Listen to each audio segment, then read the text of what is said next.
હું અનિર્ણયતા. અનિર્ણયતા. હરી બોલ, ખૂબ સરસ. હવે નેક્સ્ટ પ્રશ્ન છે, ભગવત સાક્ષાત્કારના જે 3 તબક્કા છે જે આપણે બીજા અધ્યાયમાં ભણી ગયા છીએ, બોલો એ કોણ બોલશે? ભગવત સાક્ષાત્કારના 3 તબક્કા. ભાવના પટેલજી આપ બોલશો ભગવત સાક્ષાત્કારના 3 તબક્કાઓ? હિરલ પાઠકજી બોલો.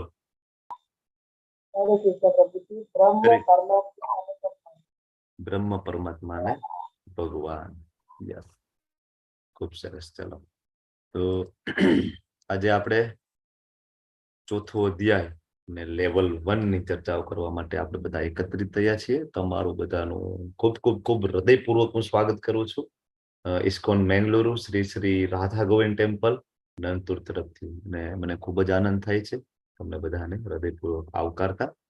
તમારો બધાનો જે ઉત્સાહ જે છે, જે ધૈર્ય છે, એ ચોથા અધ્યાય સુધી ટકી રહ્યું છે એ ખૂબ સારી વાત છે. બાકી મોસ્ટ ઓફ પાર્ટિસિપન્ટ છે પેલા અને બીજા અધ્યાય, બહુમાં બહુ તો ત્રીજો અધ્યાય કર્મયોગ સમજી અને લેફ્ટ થતા હોય છે.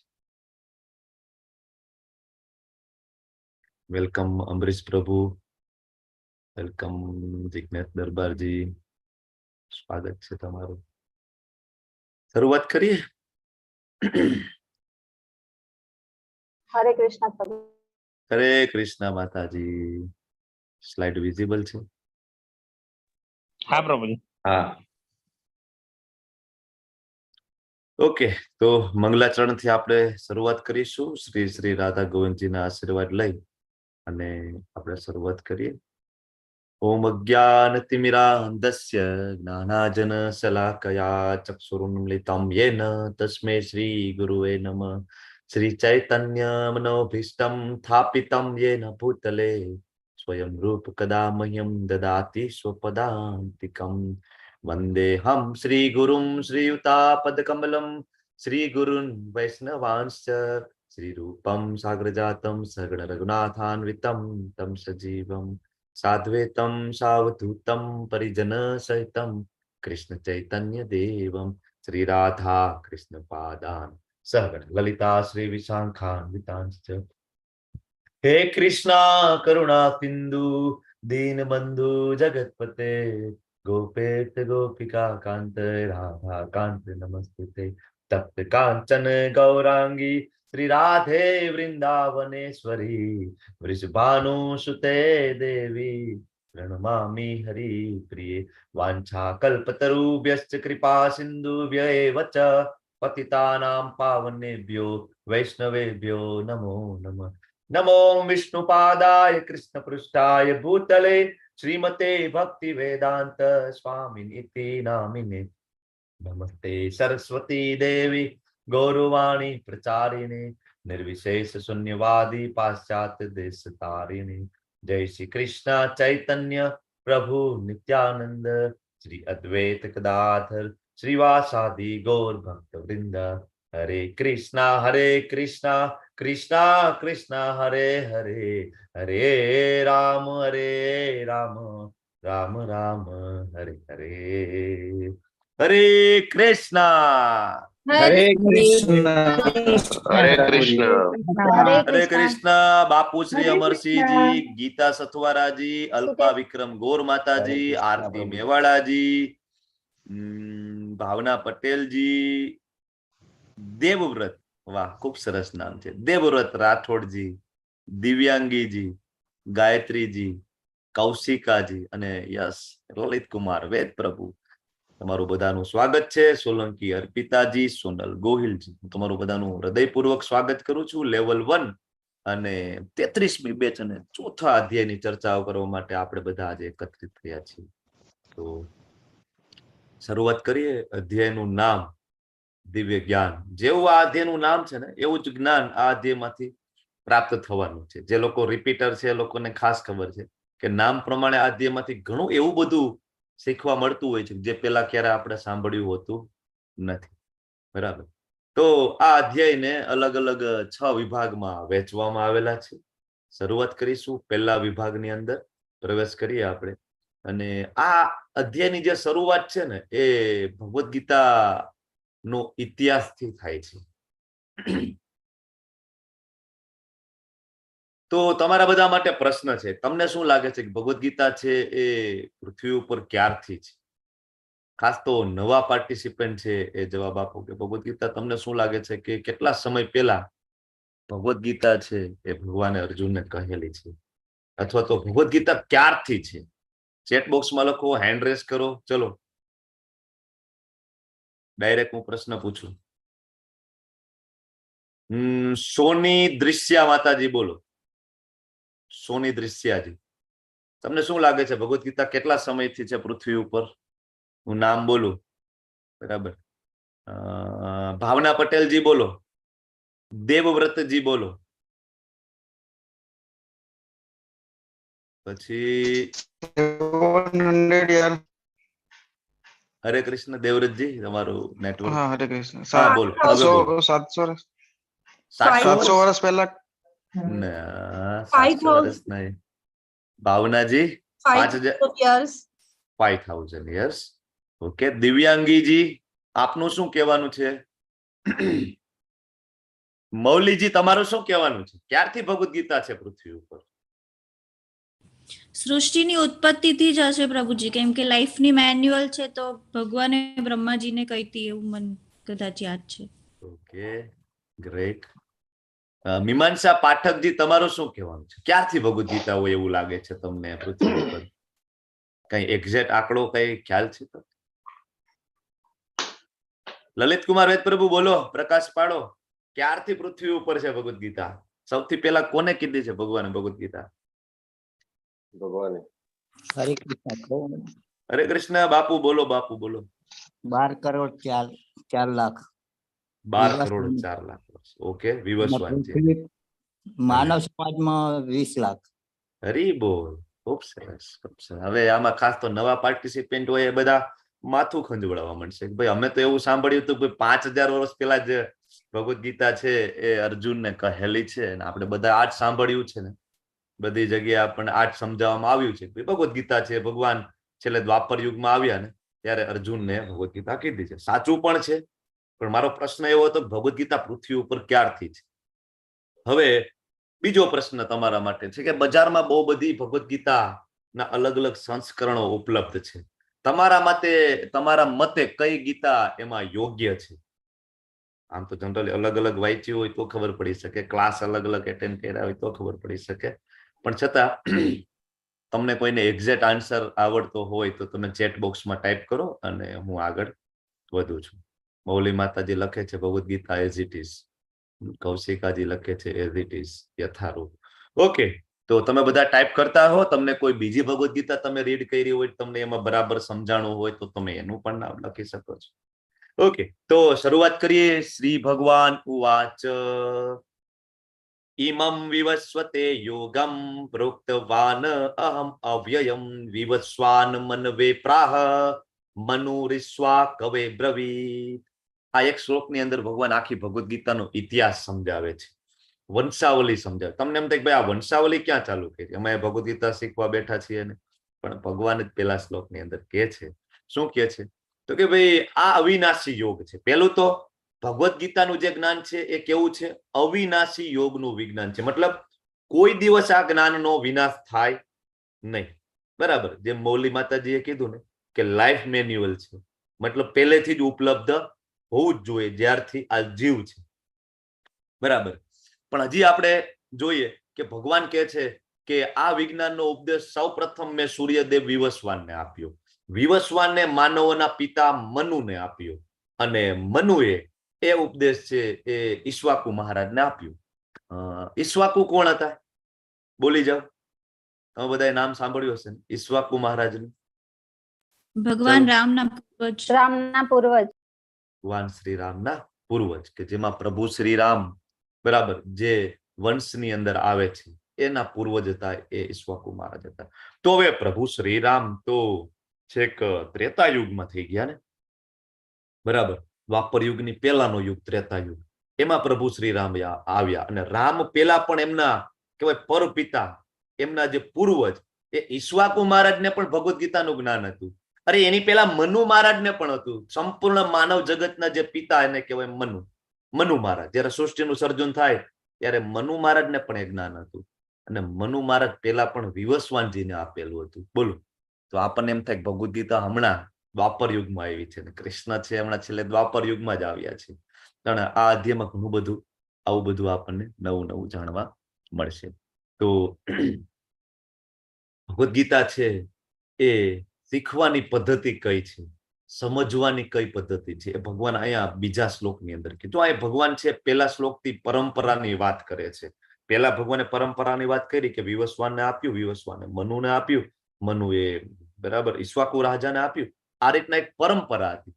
તો ભગવાન એ કહે છે બીજા શ્લોકની અંદર કે એવમ પરંપરા પ્રાપ્તિ ઇમમ રાજર્ષયો વિદુષ કાલે નેહ મહતા યોગે નષ્ટ પરંતપ. કે આ ભગવદ્ ગીતા જે છે, ભગવદ્ ગીતાનું જે જ્ઞાન છે લેવાની પદ્ધતિ છે માત્ર ને માત્ર ગુરુ શિષ્ય પરંપરા દ્વારા જ લેવી જોઈએ. પહેલા દિવસે મેં તમને કીધું હતું શું કામ આપણે ભગવદ્ ગીતા યથારૂપ શું કામ આપણે ફોલો કરીએ છીએ? કારણ કે આ ભગવદ્ ગીતા છે પરંપરામાં આવતી ભગવદ્ ગીતા છે. બ્રહ્મ મધ્વ ગૌડીય સંપ્રદાય, ઇસ્કોન જે સંપ્રદાય છે આખું નામ છે બ્રહ્મ મધ્વ ગૌડીય સંપ્રદાય. આ સંપ્રદાય, તમને એમ થાય કે આ સંપ્રદાય આવું બધું ક્યાંથી આવ્યું, તો હમણાં ચર્ચા આપણે કરીશું એના વિશે પણ. તો જો કોઈ પણ વસ્તુ આપણે લેવા જઈએ તો પણ આપણે, મેં તમને પેલા દિવસે કીધું હતું કે સામાન્ય આપણે બટર લેવા ગયા હોય ને તો ઓલાને પૂછીએ ભાઈ અમૂલનું હોય તો અમૂલનું આપજે ભાઈ પેલા. સેમ તમે સવારનો તમારો મહામૂલો સમય આપી રહ્યા છો, ઇન્વેસ્ટ કરી રહ્યા છો, તો તમને એ ખબર હોવી જોઈએ કે તમે જ્યાંથી જ્ઞાન તમને પ્રાપ્ત થાય છે એ જે તે વ્યક્તિ બરાબર એ જે તે બુકને ફોલો કરે, જે તે આચાર્ય, જે તે ગુરુ પરંપરાને ફોલો કરે એ ઓથેન્ટિક તો છે ને, પરંપરામાં આવતું તો છે ને, કે પછી પોતાની મનગળત વાતો બનાવીને કરે છે? આધારભૂત સ્ત્રોત તો છે ને, બરાબર. તો આ ભગવાન કે છે કે ભગવદ્ ગીતા શીખવાની જે રીત છે ને એ ગુરુ શિષ્ય પરંપરા છે. એટલે ભગવાન કહે છે કે આ રીતના આ જ્ઞાન છે ગુરુ શિષ્ય પરંપરા દ્વારા પ્રાપ્ત થયું. વિવસ્વાને મનુજીને કહ્યું, મનુએ ઈશ્વાકુ મહારાજને કહ્યું, એ રીતના પ્રાપ્ત થયું. અને રાજર્ષિઓ એ રીતના જાણ્યું. જો આ જ્ઞાન છે એ કોના માટે છે? રાજર્ષિઓ, રાજા અને ઋષિ બેની જેમાં ક્વોલિટી હોય એવા વ્યક્તિઓ માટે આ જ્ઞાન હતું. એવું નહોતું કે ભાઈ ઘરડા થઈશું 65 વર્ષ પછી રિટાયર થઈશું ત્યારે ભગવદ્ ગીતા શીખીશું. નહીં નહીં નહીં, રાજર્ષિઓ માટે. મતલબ એ સમયના જે રાજા વિવસ્વાનજી છે સૂર્ય ગ્રહના રાજા છે, બરાબર. ઈશ્વાકુ મહારાજ પણ રાજા હતા. તો રાજાને આ જ્ઞાન આપવામાં આવતું કારણ કે એ પ્રજા, એની જે પ્રજા છે એને બરાબર એ જ્ઞાન આપી શકે અને પ્રજાનો ઉદ્ધાર કરી શકે. એનો મતલબ એવો થયો કે અત્યારના ખરેખર જે લીડર છે, સીએમ હોય, પીએમ હોય, ખરેખર એને પેલા ભગવદ્ ગીતાનું જ્ઞાન પ્રાપ્ત થવું જોઈએ. પણ હવે એ લોકો ભગવદ્ ગીતા વાંચતા નથી, એટલા માટે આપણી અધોગતિ થાય છે. તો હવે ભગવાન આગળ કહે છે કે શું કામ ફરીથી અર્જુનજીને આ જ્ઞાન આપવાની જરૂર પડી? વાય? વિવસ્વાનજીને આપી દીધું, એમને મનુએ આપ્યું, મનુજીએ ઈશ્વાકુને આપ્યું, તો ફરીથી દ્વાપર યુગમાં કૃષ્ણને શું કામ આવવું પડ્યું અને ભગવદ્ ગીતા બોલવી પડી? તો ભગવાન કહે છે કે કાળાંતરે આ પરંપરા તૂટી ગઈ અને તેથી આ વિજ્ઞાન યથાર્થ રૂપમાં લુપ્ત થયેલું જણાય છે. શું કામ અર્જુનને ભગવદ્ ગીતા આપે છે? કારણ કે લુપ્ત થઈ ગયું. કોઈ પણ વિજ્ઞાન છે લુપ્ત ક્યારે થાય? બોલો, હરે કૃષ્ણ.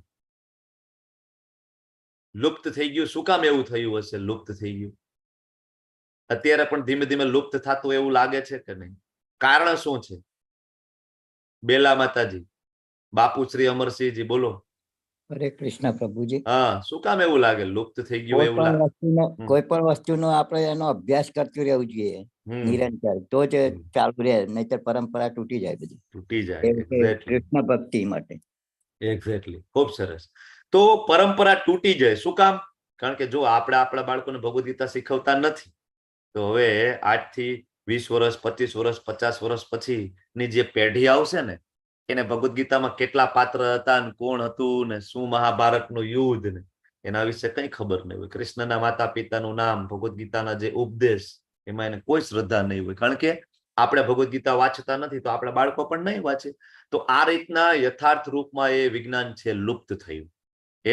કારણ કે શીખવામાં ના આવ્યું, કોઈ પ્રચાર ના કર્યું. એટલે ભગવાન સ્વયં છે ફરીથી ભગવદ્ ગીતા આપવા માટે આવે છે, બરાબર. તો આ ભગવદ્ ગીતા શીખવાનું એક સ્ટ્રેટેજી, મતલબ એક પદ્ધતિ, એક ગુરુ શિષ્ય પરંપરામાં જ હોવી જોઈએ. હવે અહીંયા વાત આવે છે પરંપરાની. તો તમને બધાને એક મારો પ્રશ્ન છે કે સાચા ગુરુને તમે કેવી રીતના ઓળખશો? ચલો હેન્ડ રેઝ કરો કે તમારા ગુરુ હોય અથવા કોઈ પણ ગુરુ હોય એને સાચા ગુરુ છે એવું આપણે કઈ રીતના ઓળખી શકીશું? હેન્ડ રેસ કરો, હેન્ડ રેસ કરો, શરમાશું નહીં. નહીં આવડે તો કઈ ચિંતા નથી, અહીં કોઈ પનિશમેન્ટ આપવાનું છે નહીં, અહીં કોઈ માર્ક આપવાનું છે. ટેન્શન ન લ્યો તમે, જેવું આવડે એવું બોલવાનું ને. બોલો. નિકિતા દેસાઈજી બોલો ભાઈ. ચલો અર્પિતાજી બોલો, તમારો હેન્ડ રેસ છે. હરે કૃષ્ણ હરે પ્રભુજી. કૃષ્ણ. હા, હરે કૃષ્ણ. ગુરુને તો ઓળખવા માટે જો એનું વ્યસન ના હોવું જોઈએ, પૂર્ણતરે એનામાં જ્ઞાન હોવું જોઈએ કે જે બીજાને આપી શકે. બરાબર. એનામાં એટલું જ્ઞાન, વેદો, વેદાંતો, એનામાં ગીતાજી, એનામાં બધી જ પ્રકારની એનામાં ભાવના હોવી જોઈએ. દરેક પ્રકારના એનામાં શીખવાડવા માટે થઈ અને એનામાં એટલા ગુણો હોવા જોઈએ કે જે ભગવાન સાથે સતત ને સતત જોડાયેલો હોય એવા ગુરુને આપણે ઓળખવા જોઈએ. અરે બોલ, ખૂબ સરસ. બોલો બીજું શું એડ કરવું છે? નમ્રતાજી બોલો. હવે સાચા ગુરુને કઈ રીતના ઓળખશું? બોલો. બસ એ કૃષ્ણ ભાવનામૃતમાં લાગેલા હોય અને ગુરુ પરંપરામાં જ આવતા હોય એવા જ ગુરુને પસંદ કરવા જોઈએ, જે સાચી દિશા આપણને પ્રેરે અને સાચી જગ્યાએ લઈ જાય. હરી બોલ. ભાવના પટેલજી બોલો. ભાવના પટેલજી બોલો. કૌશિકા માતાજી બોલો. ચલો. હા, ભાવનાજી બોલો. ચલો. પ્રભુજી, ગુરુજી એવા હોવા જોઈએ જે મારા મનની બધી મૂંઝવણ મને સોલ્વ કરીને આગળ રસ્તો બતાવે. ઓકે.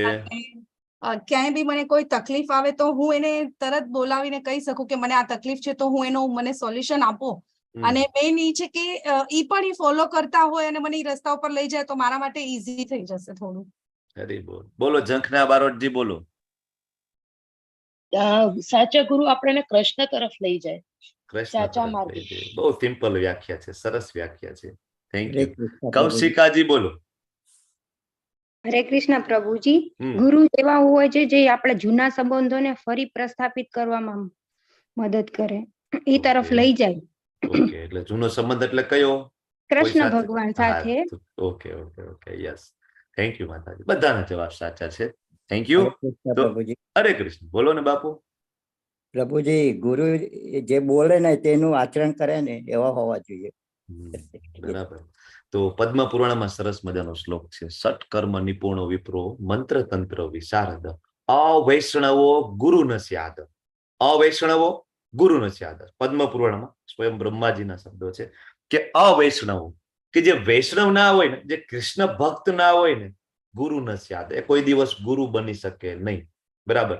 વૈષ્ણવો સ્વપચો ગુરુ. પછી વૈષ્ણવ હોય અને કદાચ શૂદ્ર કુટુંબમાં જન્મેલો હોય, જો ગુરુ એ બ્રાહ્મણ હોવા જરૂરી નથી, એની અંદર બ્રાહ્મણિકલ ક્વોલિટી હોવી જરૂરી છે. જન્મથી બ્રાહ્મણ હોવાની જરૂર નથી, પણ હા, બ્રાહ્મણની ક્વોલિટી એની અંદર હોવી જોઈએ, જે આપણે 18મા અધ્યાયમાં ભણીશું. અને સૌથી ઇમ્પોર્ટન્ટ છે સટકર્મ નિપુણો વિપ્રો મંત્ર તંત્ર વિશારદ, એટલે એ પરંપરામાં આવીને બધું શીખેલો હોવો જોઈએ. કોઈ પણ ગુરુ છે, તમારા ગુરુ હોય, જો તમે ગુરુ ધારણ કરેલા હોય, દીક્ષા લીધેલી હોય, તો સૌથી પહેલો પ્રશ્ન તમારા મનમાં થવો જોઈએ કે ભગવાને આ 4 પરંપરા જ આપેલી છે. આ પણ પદ્મ પુરાણનો શ્લોક છે. સંપ્રદાય વિહીનાયે મંત્રા તે નિષ્ફલા મતા હતા, કે 4 સંપ્રદાય હોય, આમાંથી જ કોઈ કહેવાય કે દીક્ષા લીધેલી હોય તો ઓથેન્ટિક છે. ભગવાન કહે છે કે મારું જ્ઞાન પ્રાપ્ત કરવા માટે આ 4 જ ઓથેન્ટિક યુનિવર્સિટી છે, આના સિવાય બીજી યુનિવર્સિટી નથી.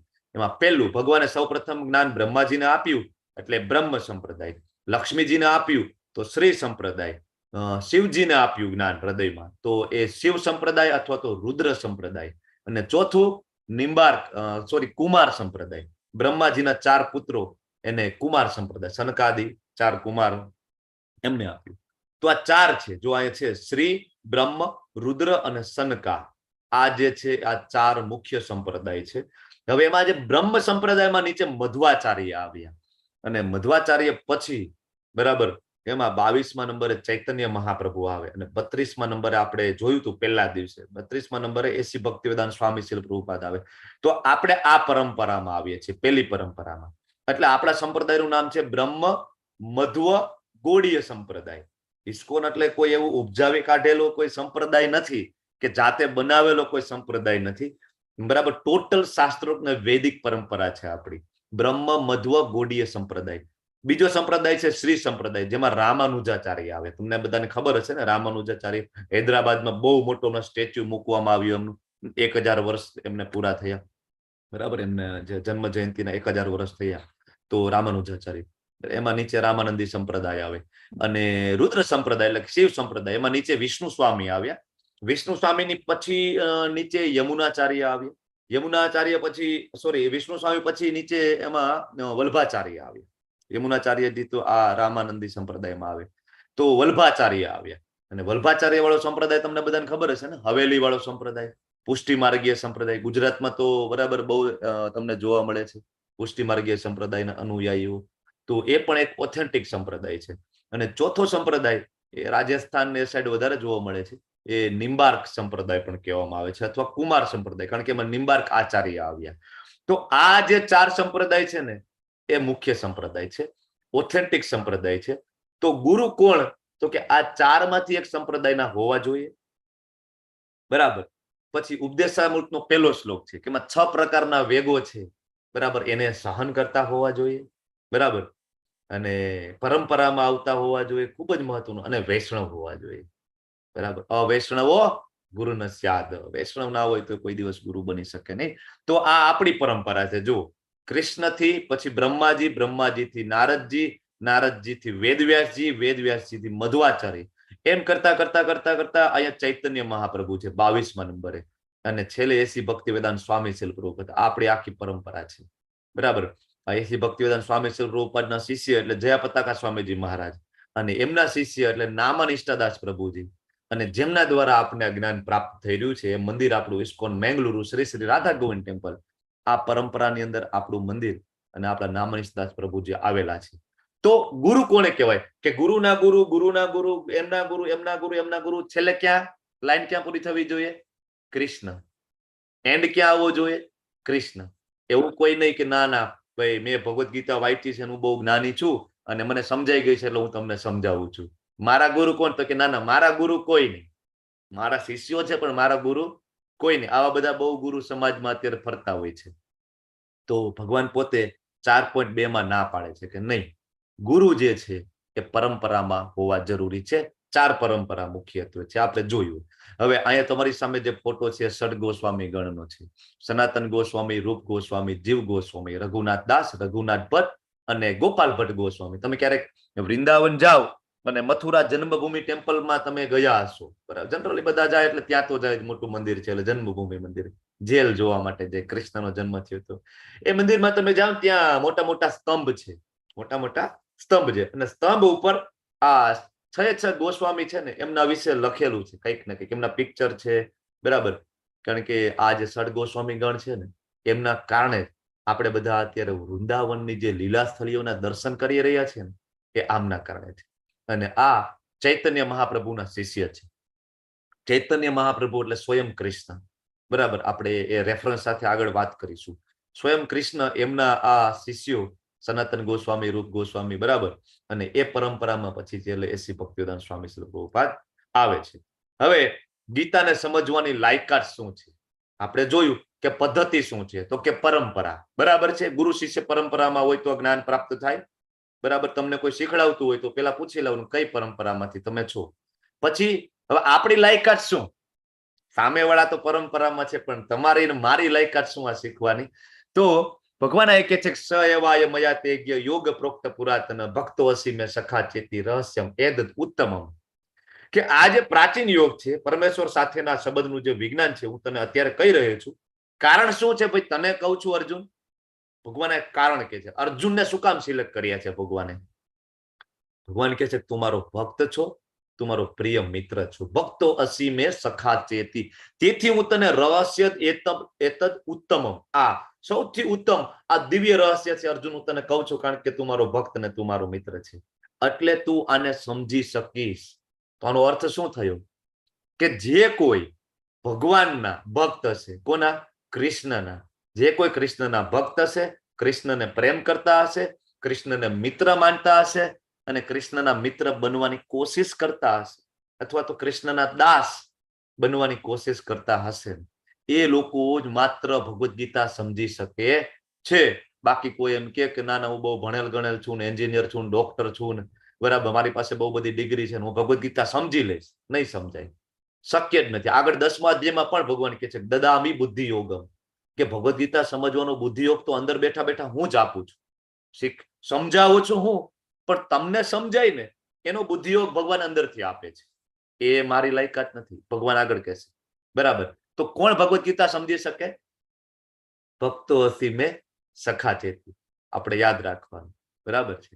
ભગવદ્ ગીતા સમજવી હોય તો કૃષ્ણ પ્રત્યે પ્રેમ હોવો ખૂબ જ જરૂરી છે. હવે અર્જુન આયા પ્રશ્ન પૂછે છે. જો પેલા ભગવાને કહી દીધું કે મેં આ જ્ઞાન વિવસ્વાનજીને આપ્યું, ઈશ્વાકુજીને મળ્યું આ જ્ઞાન.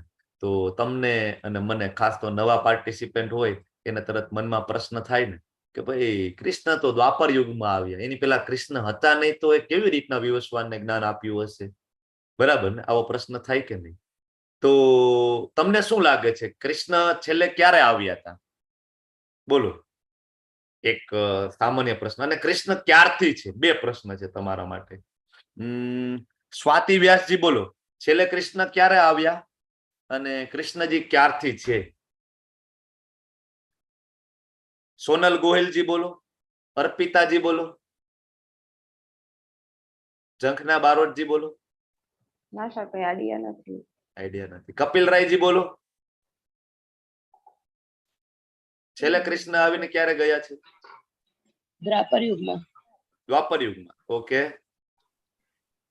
હમણાં ચૈતન્ય મહાપ્રભુ હમણાં ચૈતન્ય મહાપ્રભુ તરીકે 500 વર્ષ પહેલા આવીને ગયા છે. અને કૃષ્ણજી ક્યારથી છે? પહેલાથી છે. આદિ પુરુષ છે બાપુ? બરાબર. ધર્મેશ તાલવાલાજી આદિ પુરુષ છે ને? મતલબ કૃષ્ણ પેલા કોઈ હતું કે નહીં? નહીં હતું. કોઈ નતું. કૃષ્ણ પેલા કોઈ હતું નહીં. કોઈ પણ દેવી દેવતાઓ નહોતા. તો આ સમજવું થોડું અઘરું છે, પણ હવે સમજીએ. ભગવાન પોતાના શબ્દોમાં કહે છે. અહીંયા અર્જુન પૂછે છે, આપણા જેવો જ પ્રશ્ન છે અર્જુનનો, કે સૂર્યદેવ વિવસ્વાન તમારા જન્મથી જ્યેષ્ઠ છે. બરાબર? કે વિવસ્વાન તો તમારા પેલા કેટલાય સમય પહેલા એનો જન્મ થયો. હું કેવી રીતના સમજી શકું કે શરૂઆતમાં તમે એને આ વિજ્ઞાનનું જ્ઞાન આપ્યું? અરે તમે તો, આપણે બે તો મામા ફોઈના છે. અર્જુન કહે છે ભગવાનને કે કૃષ્ણ તમે ને હું બે મામા ફોઈના. તમારો ને મારો જન્મ ઓલમોસ્ટ આપણે બે ની ઉંમર સમાન. હું નાનો હતો તમારે ત્યાં વેકેશન કરવા આવતો, તમે મારે ત્યાં આવતા, અને તમે મને અત્યારે એવું કહો છો કે આ જ્ઞાન મેં વિવસ્વાનને આપ્યું, વિવસ્વાનને મનુએ આપ્યું. હવે આ તો બધી બહુ જૂની વાતો છે. મનુ, ઈશ્વાકુ રાજા તો છે એક ત્રેતા યુગમાં થઈ ગયા, ને તમે મને એમ કહો છો કે આ જ્ઞાન. આ વાત હજમ થતી નથી. કોણ કે છે? અર્જુન. અર્જુનને હજમ નથી થતી? નહીં, આ વાત આપણને હજમ નથી થતી, અર્જુનને નહીં. આપણને હજમ થતી નથી. ડાઉટ આપણો છે, અર્જુનનો નથી. હું તમને અત્યારે એમ કહું કે જેટલા અવતારો થયા છે, પછી રામ હોય, પ્રભુ શ્રી રામ હોય, વામનદેવ હોય, ભગવાન નરસિંહદેવ હોય, એ બધા કૃષ્ણના અવતારો છે. હું તમને આવું કહું તો ઘણા બધાના ડાઉટ જાય કે નહીં, કે આવું થોડી હોય. દ્વાપર યુગમાં કૃષ્ણ એવા છે, રામ તો એની પહેલા હતા. બરાબર? અને અમે બધા તો એવું ભણ્યા છીએ, સમજાયું છે કે વિષ્ણુ માંથી બધા આવે છે, અને તમે એમ કહો છો કૃષ્ણ માંથી. પણ હું તમને એમ કહું કે વિષ્ણુ પણ કૃષ્ણ માંથી આવે તો સમજવું અઘરું પડે ને. પણ ભગવદ્ ગીતા જેમ જેમ જેમ જેમ સમજતા જઈશું ને ડાઉટ ક્લિયર થઈ જશે. ઓકે. તો હવે અર્જુનજી પ્રશ્ન પૂછે છે. બરાબર? તો આ પ્રશ્ન આપણે પૂછાઈ ગયો છે, કેટલા વર્ષ પહેલા ભગવદ્ ગીતા બોલવામાં આવી હતી. હવે આ સમજવા માટે છે ને એક આપણે થોડુંક કાલની સ્લાઇડ રન કરવી પડશે, સમયની સ્લાઇડ રન કરવી પડશે. આપણે જોવું પડશે કે ખરેખર સમય કેટલો લાંબો છે. બરાબર? અને પહેલા દિવસે મેં તમને કીધું હતું કે ભગવદ્ ગીતાના મુખ્ય 5 વિષયો છે. એમાં એક ભગવાન, બીજું જીવ, ત્રીજું કાલ, ચોથું કર્મ અને પાંચમું પ્રકૃતિ. એમાં આપણે ભગવાન વિશે બીજા અધ્યાયમાં જોયું. બરાબર? બ્રહ્મ, પરમાત્મા ને ભગવાન એક જોયું. ષડ ઐશ્વર્ય આપણે જોયા. બરાબર? જીવ એટલે કે આત્મા વિશે આપણે બીજા અધ્યાયમાં ભણ્યા. હવે અહીંયા આપણે કાલ વિશે અને કર્મ વિશે તો આપણે ત્રીજો અધ્યાય કર્મયોગ જોયો. આવતીકાલે 5મો અધ્યાય પણ કર્મયોગ ભણીશું. હવે કાલના 2 અર્થ થાય, એક તો સમય અને એક મૃત્યુ, સાક્ષાત મૃત્યુ. એ પણ કાલ. સાક્ષાત મૃત્યુ વિશે 11મા અધ્યાયમાં ભણીશું, કાલ વિશે. અને અહીંયા જે આપણે ભણીએ છીએ કાલ એટલે કે સમય. હવે સમય સમજવા માટે કેવું છે કે મોટો બેન્ચમાર્ક એક આપણે લેવો પડે. નાના બાળકને શીખડાવવું હોય તો પેલા એને 1 ફૂટપટ્ટી, બરાબર, 12 ઇંચની ફૂટપટ્ટી, પછી એમાંથી એને શીખડાવવું પડે કે જો આને 1 સેન્ટીમીટર કહેવાય, આને 2 સેન્ટીમીટર કહેવાય, આને 1 mm કહેવાય. હવે આવો કાલનો મોટો બેન્ચમાર્ક લેવો હોય તો સૌથી મોટું આયુષ્ય કોનું? આપણે એને લેવા પડે. સૌથી મોટું આયુષ્ય કોનું છે ભૌતિક જગતની અંદર? બ્રહ્માજી. સૌથી વધારે આયુષ્ય ધરાવનાર કોણ છે? બ્રહ્માજી. તો હવે આપણે જોઈએ, અહીંયા સૌથી ઓછી અવધિ છે ને કળિયુગની છે. જો અહીંયા 4 યુગ લખેલા છે. તમને બધાને વંચાય છે ને? સ્લાઇડ દેખાય છે ને? બરાબર છે ને? હરે કૃષ્ણ. કપિલ રાયજી બરાબર છે ને? ઓકે, તો કળિયુગની અવધિ જુઓ તમે, 4,32,000 વર્ષ છે. કેટલા? ખાલી 4,32,000 વર્ષ. અને આપણને એમ થાય કે ઘોર કળિયુગ આવી ગયો. ઘોર કળિયુગ ને, હજી તો 5,000 વર્ષ જ ગયા છે ભાઈ. 4,27,000 વર્ષ કળિયુગના બાકી છે. અને 4,27,000 વર્ષના અંતે ભગવાન ફરીથી આવવાના છે. કયા સ્વરૂપે આવવાના છે? કયો અવતાર આવવાનો છે? હવે બોલો. કલ્કી અવતાર આવવાના છે કળિયુગના અંતે. પણ હજી એને તો 4,27,000 વર્ષને વાર છે ભાઈ. તો કળિયુગની અવધિ કેટલી? 4,32,000. દ્વાપર યુગ, દ્વાપર યુગમાં જેમાં કૃષ્ણ આવ્યા હતા 8,64,000 વર્ષ. ત્રેતાયુગ જેમાં ભગવાન શ્રી રામ આવ્યા હતા 12,96,000 વર્ષ. આટલી અવધિ છે એક એક યુગની. અને સતયુગ 17,28,000 વર્ષ, જેમાં ભગવાન નરસિંહદેવ આવ્યા હતા. બરાબર. તો આ 4 યુગ. હવે આ 4 યુગનો તમે સરવાળો કરો ને એટલે 43,20,000 વર્ષ થાય. એને એક દિવ્ય યુગ કહેવાય. કેટલું? એક દિવ્ય યુગ. અને આવા 71 દિવ્ય યુગ છે ને, એ એક મનુનું આયુષ્ય છે. બોલો, મનુ મહારાજ આટલું જીવે છે, 71 દિવ્ય યુગ. અને આપણને એમ થાય કે ઓહો, મારું આયુષ્ય બહુ મોટું છે. મનુ મહારાજ આવા 71 દિવ્ય યુગ જીવે છે. અને એવા જયારે 14 મનુ ભેગા થાય ને, 14 મનુ અને વચ્ચેના 15 સંધ્યાઓ, એટલે આ વચ્ચેનો ગેપ છે ને, એ 14 મનુનું આયુષ્ય, 15 સંધ્યાઓ, એટલું આયુષ્ય જયારે ભેગું થાય ને, ત્યારે માત્ર બ્રહ્માજીનો એક દિવસ થાય. ખાલી એક દિવસ. અને આવું છે ને બ્રહ્માજી, બરાબર, એ કેટલું જીવે? તો કે 100 વર્ષ જીવે. કેટલા? એક વર્ષની અંદર 360 દિવસ કે 65 દિવસની. એવું બ્રહ્માજી, એક દિવસ કેટલો એનો? 4.32 બિલિયન યર્સ. આ બ્રહ્માજીનો એક દિવસ છે ખાલી. બરાબર. તો બ્રહ્માજીનું જીવનના 50% યર્સ અત્યારે પૂરા થઈ ગયા છે. બરાબર. 155 ટ્રિલિયન યર્સનું બ્રહ્માજીનું આયુષ્ય પૂરું થઈ ગયું છે. 6 મન્વંતર પૂરા થઈ ગયા છે. બરાબર. અને અત્યારે કળિયુગનો સમય છે 5,117 વર્ષનો વીતી ચૂક્યો છે. કેટલા? 5,117 વર્ષ કળિયુગના જતા રહ્યા છે. મતલબ શ્રી કૃષ્ણ આવીને ગયા એને 5,117 વર્ષ થયા, કે જ્યારે અર્જુનજીના ભગવદ્ ગીતા સમજાવવામાં આવી હતી. બરાબર. હવે આપણે આગળ વધીએ કે ખરેખર ભગવદ્ ગીતા ક્યારથી છે. બરાબર. એ સમજવું હોય તો સૂર્યદેવ વિવસ્વાનને ભગવદ્ ગીતા જયારે ભગવાને સમજાવી ને, બરાબર, એ વાતને 12 કરોડ વર્ષ થયા છે. કેટલા? 12 કરોડ વર્ષ. અને અહીંયા જો આપણો 1 લાખ વર્ષ થાય ને આપણા, ત્યારે બ્રહ્માજીની 1 સેકન્ડ થાય. ખાલી માત્ર 1 સેકન્ડ. તમે કૃષ્ણ લીલા વાંચો, શ્રીમદ ભાગવતમ વાંચો ને, તો એમાં બ્રહ્મ વિમોહન લીલા છે. બ્રહ્મ વિમોહન લીલા વાંચો ત્યારે તમને ખબર પડે કે બ્રહ્માજી છે ને, એ પોતે ભ્રમિત થઈ જાય છે કે આ એ જ કૃષ્ણ ભગવાન છે કે જેનું મેં આહવાન કર્યું હતું. એકચ્યુઅલી પૃથ્વી દેવી છે ને, એ બહુ વિહવળ થઈ જાય છે અને પૃથ્વી ઉપર બહુ જ પાપનો ભાર વધે. તો પૃથ્વી દેવી અને બ્રહ્માજી છે એ જાય છે ભગવાન પાસે કે ભગવાન તમારે આવવું પડશે, અવતરિત થાવ. તો કૃષ્ણજી દ્વાપર યુગમાં આવે છે. પણ કૃષ્ણજી નાના એવા બાળ અને ગોપ બાળો સાથે એ કહેવાય કે જમતા હોય ને, જંગલમાં બેઠા બેઠા બધા, બરાબર, કોઈક એને કોના ટિફિનમાં સારું હોય તો લાવને ભાઈ એ ટેસ્ટ કરવા દે. વળી ઓલો ગોપ બાળ એમ કે ના ના, આ મારી માએ સારું બનાવ્યું છે, આ તમે ખાઓ. કોઈક મોઢેથી આમ આમ કરે ને આમ કરે, કોઈક હેઠું ખવડાવે ને, બસ. આવું બધું ઉપરથી બ્રહ્માજીએ જોયું. બ્રહ્માજીએ જોયું તો એ ભ્રમિત થઈ ગયા કે આ થોડા ભગવાન હોય, આ કોઈ ભોગ લગાડવાની રીત છે કઈ? આવી રીતના ભગવાન થોડા જમે. તો એને એમ થાય છે કે લાઈને પરીક્ષા કરવા દે. ગોપ બાળોને પેલા બધી ગાયોને લઈ જાય છે બ્રહ્માજી. બરાબર. ક્યાં? સત્યલોકમાં, યોગ નિદ્રામાં મૂકી દે છે. પછી બધા ગોપ બાળોને લઈ જાય છે. બરાબર. પ્રસંગ બહુ લાંબો છે, હું શોર્ટમાં બતાવું છું. હવે એ બધાને લઈ જાય છે. બરાબર. કૃષ્ણજીને ખબર પડે છે કે આ બ્રહ્માજીનું કામ છે, બ્રહ્મા છે ભ્રમિત થઈ ગયા છે, મને ઓળખતા નથી. તો કૃષ્ણ પોતાનામાંથી અનંત વિષ્ણુ નો વિસ્તાર કરે છે. કેટલા? અનંત વિષ્ણુ. અને એ બધા જે વિષ્ણુ છે, ચતુર્ભુજ નારાયણ, એ બધાને ગાય, વાછડો અને ગોપબાળો બનાવી દે છે. બ્રહ્માજી માત્ર એક ક્ષણમાં પાછા આવે છે. કેટલા? એક ક્ષણમાં આવીને પાછા જોવે છે તો ત્યાં ફરીથી ગાયો અને કૃષ્ણના મિત્રો અને બધી લીલાઓ ચાલે છે. હકીકતે પૃથ્વી ઉપર 1 વર્ષ વીતી ગયું છે. કેટલું? 1 વર્ષ વીતી ગયું છે. બ્રહ્માજીની એક ક્ષણ પણ નથી થઈ. એ તો ત્યાં જાય છે તરત આવે છે, જોવે છે, બરાબર. અને એ જોવે છે તો એની આંખો ફાટી જાય છે. અહીંયા ગાયો છે અને ગાયો તો મેં સત્યલોકમાં યોગ નિદ્રામાં મૂકી દીધી છે. અહીંયા ગોપબાળો છે, અહીંયા ગોપબાળો છે. પછી એને ખબર પડે છે નહીં નહીં, આ તો બહુ મોટી ભૂલ થઈ ગઈ, આ જ ભગવાન છે. પછી એ તરત ભગવાનના શરણે આવે છે. ભગવાન, મારી ભૂલ થઈ ગઈ, હું તમને ઓળખવામાં બરાબર ભ્રમિત થઈ ગયો હતો. તો બ્રહ્માજી નો એક દિવસ છે, બરાબર, તમે જો એના 24 અવર્સ છે ને, એ 8,64,000 વર્ષ, બરાબર, એટલો, બરાબર. તો આગળ વધીએ. 864,000 કરોડ વર્ષ છે, બરાબર. તો ગીતા પૃથ્વી ઉપર 20 લાખ વર્ષથી છે. આના ઉપરથી ખબર પડે ગીતા ક્યારથી છે? 20 લાખ વર્ષથી. ક્યાં શ્લોક આપેલો છે?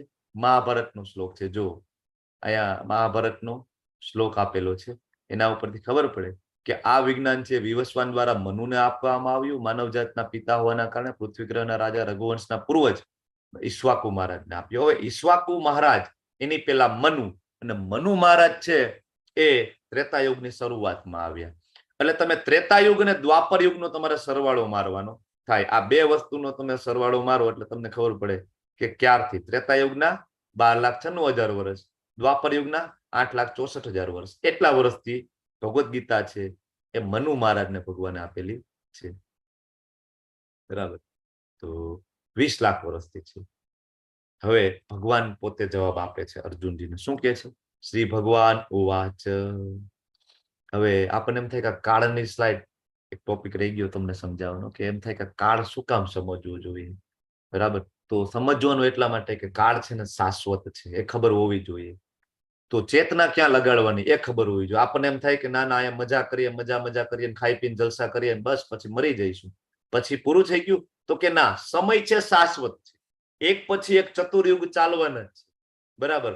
સતયુગ આવશે, ત્રેતાયુગ આવશે, દ્વાપર આવશે, કલયુગ આવશે, ફરી સતયુગ, ત્રેતા, દ્વાપર, કલયુગ, એ ચાલુ ને ચાલુ રહેવું.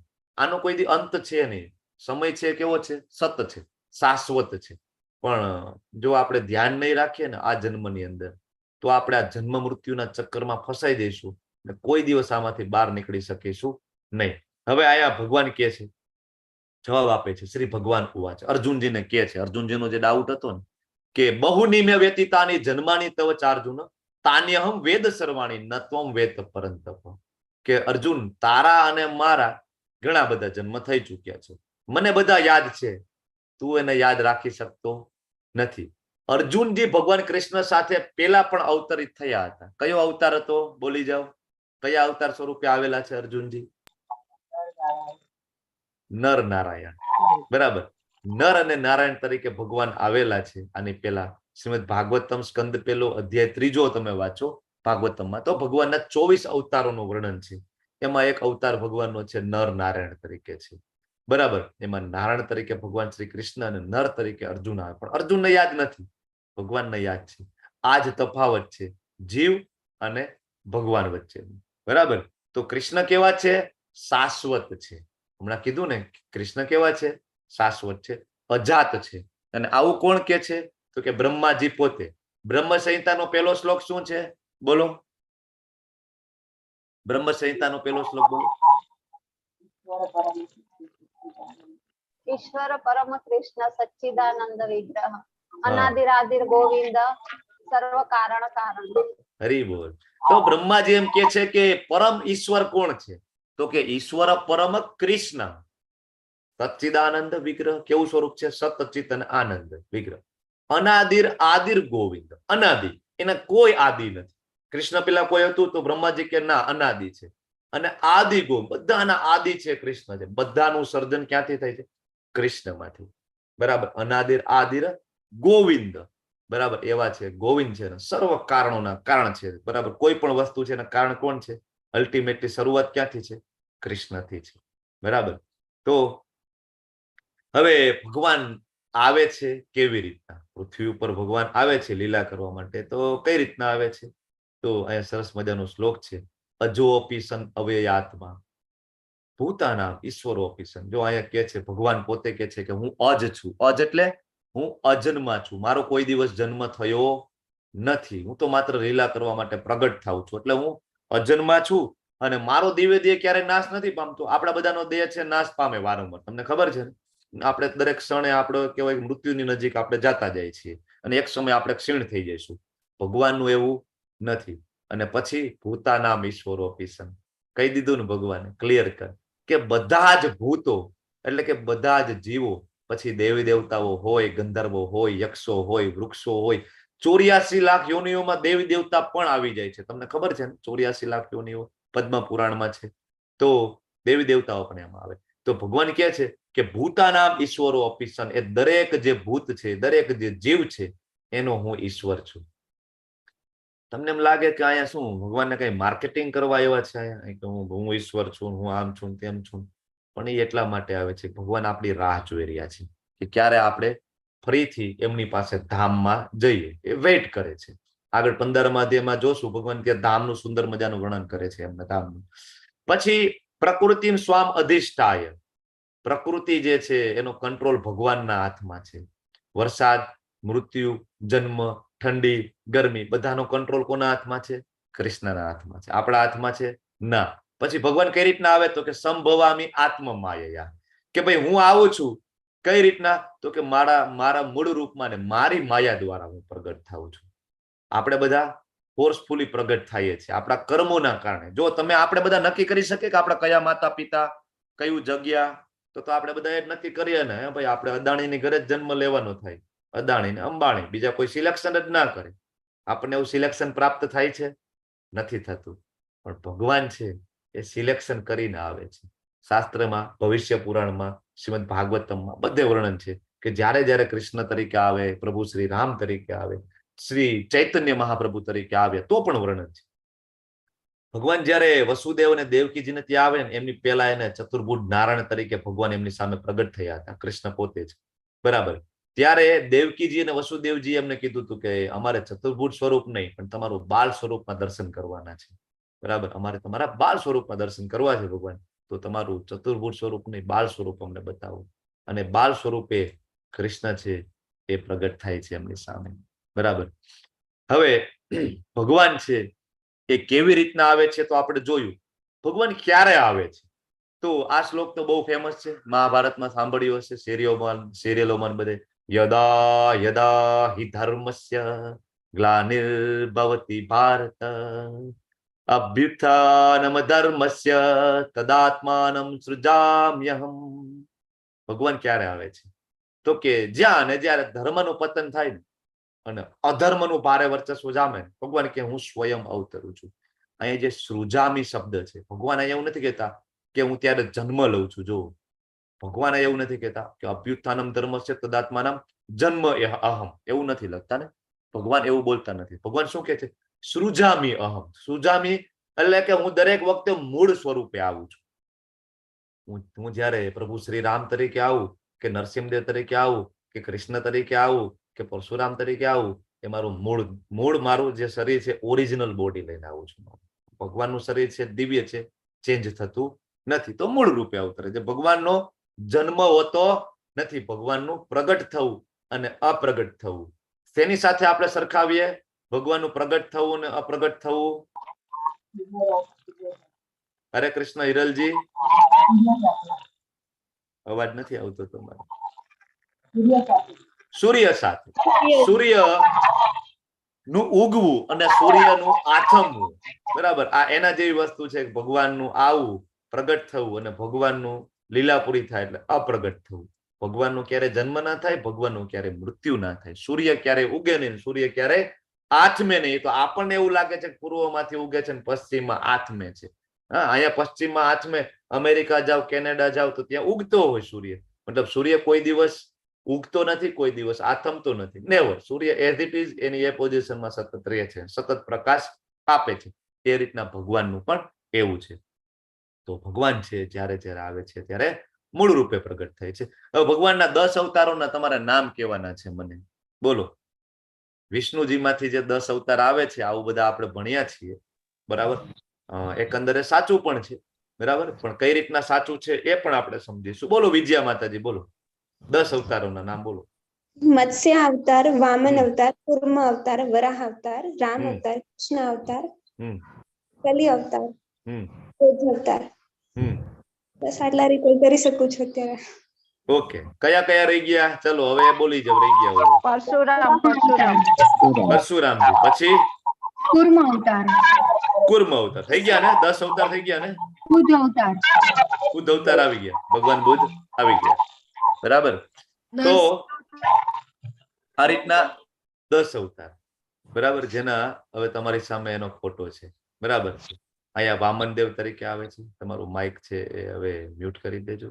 મેહુલજી લખે છે, બરાબર, ચેટ બોક્સ ની અંદર. યસ, વામનજી તરીકે, નરસિંહદેવ તરીકે, વરાહદેવ તરીકે, ભગવાન કુર્મદેવ તરીકે આવે છે. મત્સ્ય અવતાર તરીકે, કલ્કી અવતાર તરીકે ભગવાન આવવાના છે. ગૌતમ બુદ્ધ તરીકે ભગવાન આવીને ગયા બિફોર ક્રાઇસ્ટ 600 વર્ષ, બરાબર, 570 વર્ષ બિફોર ક્રાઇસ્ટ. અને પછી તો કે કૃષ્ણ સ્વયં આવ્યા દ્વાપર યુગની અંદર, ને પછી પ્રભુ શ્રી રામ આવ્યા હતા ત્રેતા યુગમાં, પરશુરામ તરીકે આવ્યા. બરાબર, તો આ રીતના કૃષ્ણ જે છે વારંવાર અલગ અલગ યુગમાં અલગ અલગ અવતાર લઈને આવે છે. હવે કૃષ્ણ કળિયુગમાં અવતરે છે તો આનો પ્રશ્નનો જવાબ તો બધા આપી દીધો છે. ચૈતન્ય મહાપ્રભુ તરીકે 550 વર્ષ પહેલા માયાપુર નવદીપ પશ્ચિમ બંગાળમાં ભગવાન શ્રી કૃષ્ણ સ્વયં આવ્યા હતા. આના રેફરન્સ તમને હું 14મા અધ્યાયની શરૂઆતમાં આપીશ. બરાબર છે, તો હવે ભગવાન કેવી રીતના આવે છે જોઈ લીધું, ક્યારે આવે છે એ જોઈ લીધું, અને શું કામ આવે છે આપણે જોઈએ. ભગવાનની યોજનાઓ શું છે, જ્યારે ભગવાન આવે તો શું શું યોજનાઓ લઈને આવે છે. તો પહેલી યોજના શું છે તો કે પરિત્રાણાય સાધુનામ, એટલે કે ભક્તોનો ઉદ્ધાર કરવો. સાધુ શબ્દ એટલે કે ભક્ત, જે વૈષ્ણવ છે, બરાબર, એનો ઉદ્ધાર કરવા માટે. અને વિનાશાય તે દુષ્કૃતામ, દુષ્ટોનો નાશ કરવા. અને ધર્મ સંસ્થાપનાર્થાય, ધર્મની સ્થાપના કરવા માટે. સંભવામી યુગે યુગે, હું દરેક યુગમાં ફરી ફરીને હું પ્રગટ થાઉં છું. કૃષ્ણ એમ કે છે દરેક યુગમાં હું આવું છું. આ મુખ્ય 3 પર્પસ છે.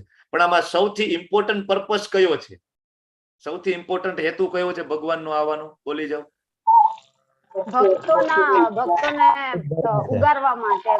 ભક્તોને ઉગારવા માટે. બોલો વિજયા માતાજી, બોલો. ભક્તોના રક્ષણ માટે. ભક્તોના રક્ષણ માટે, બરાબર છે. તમારે કઈ કેવું છે મૌલી માતાજી?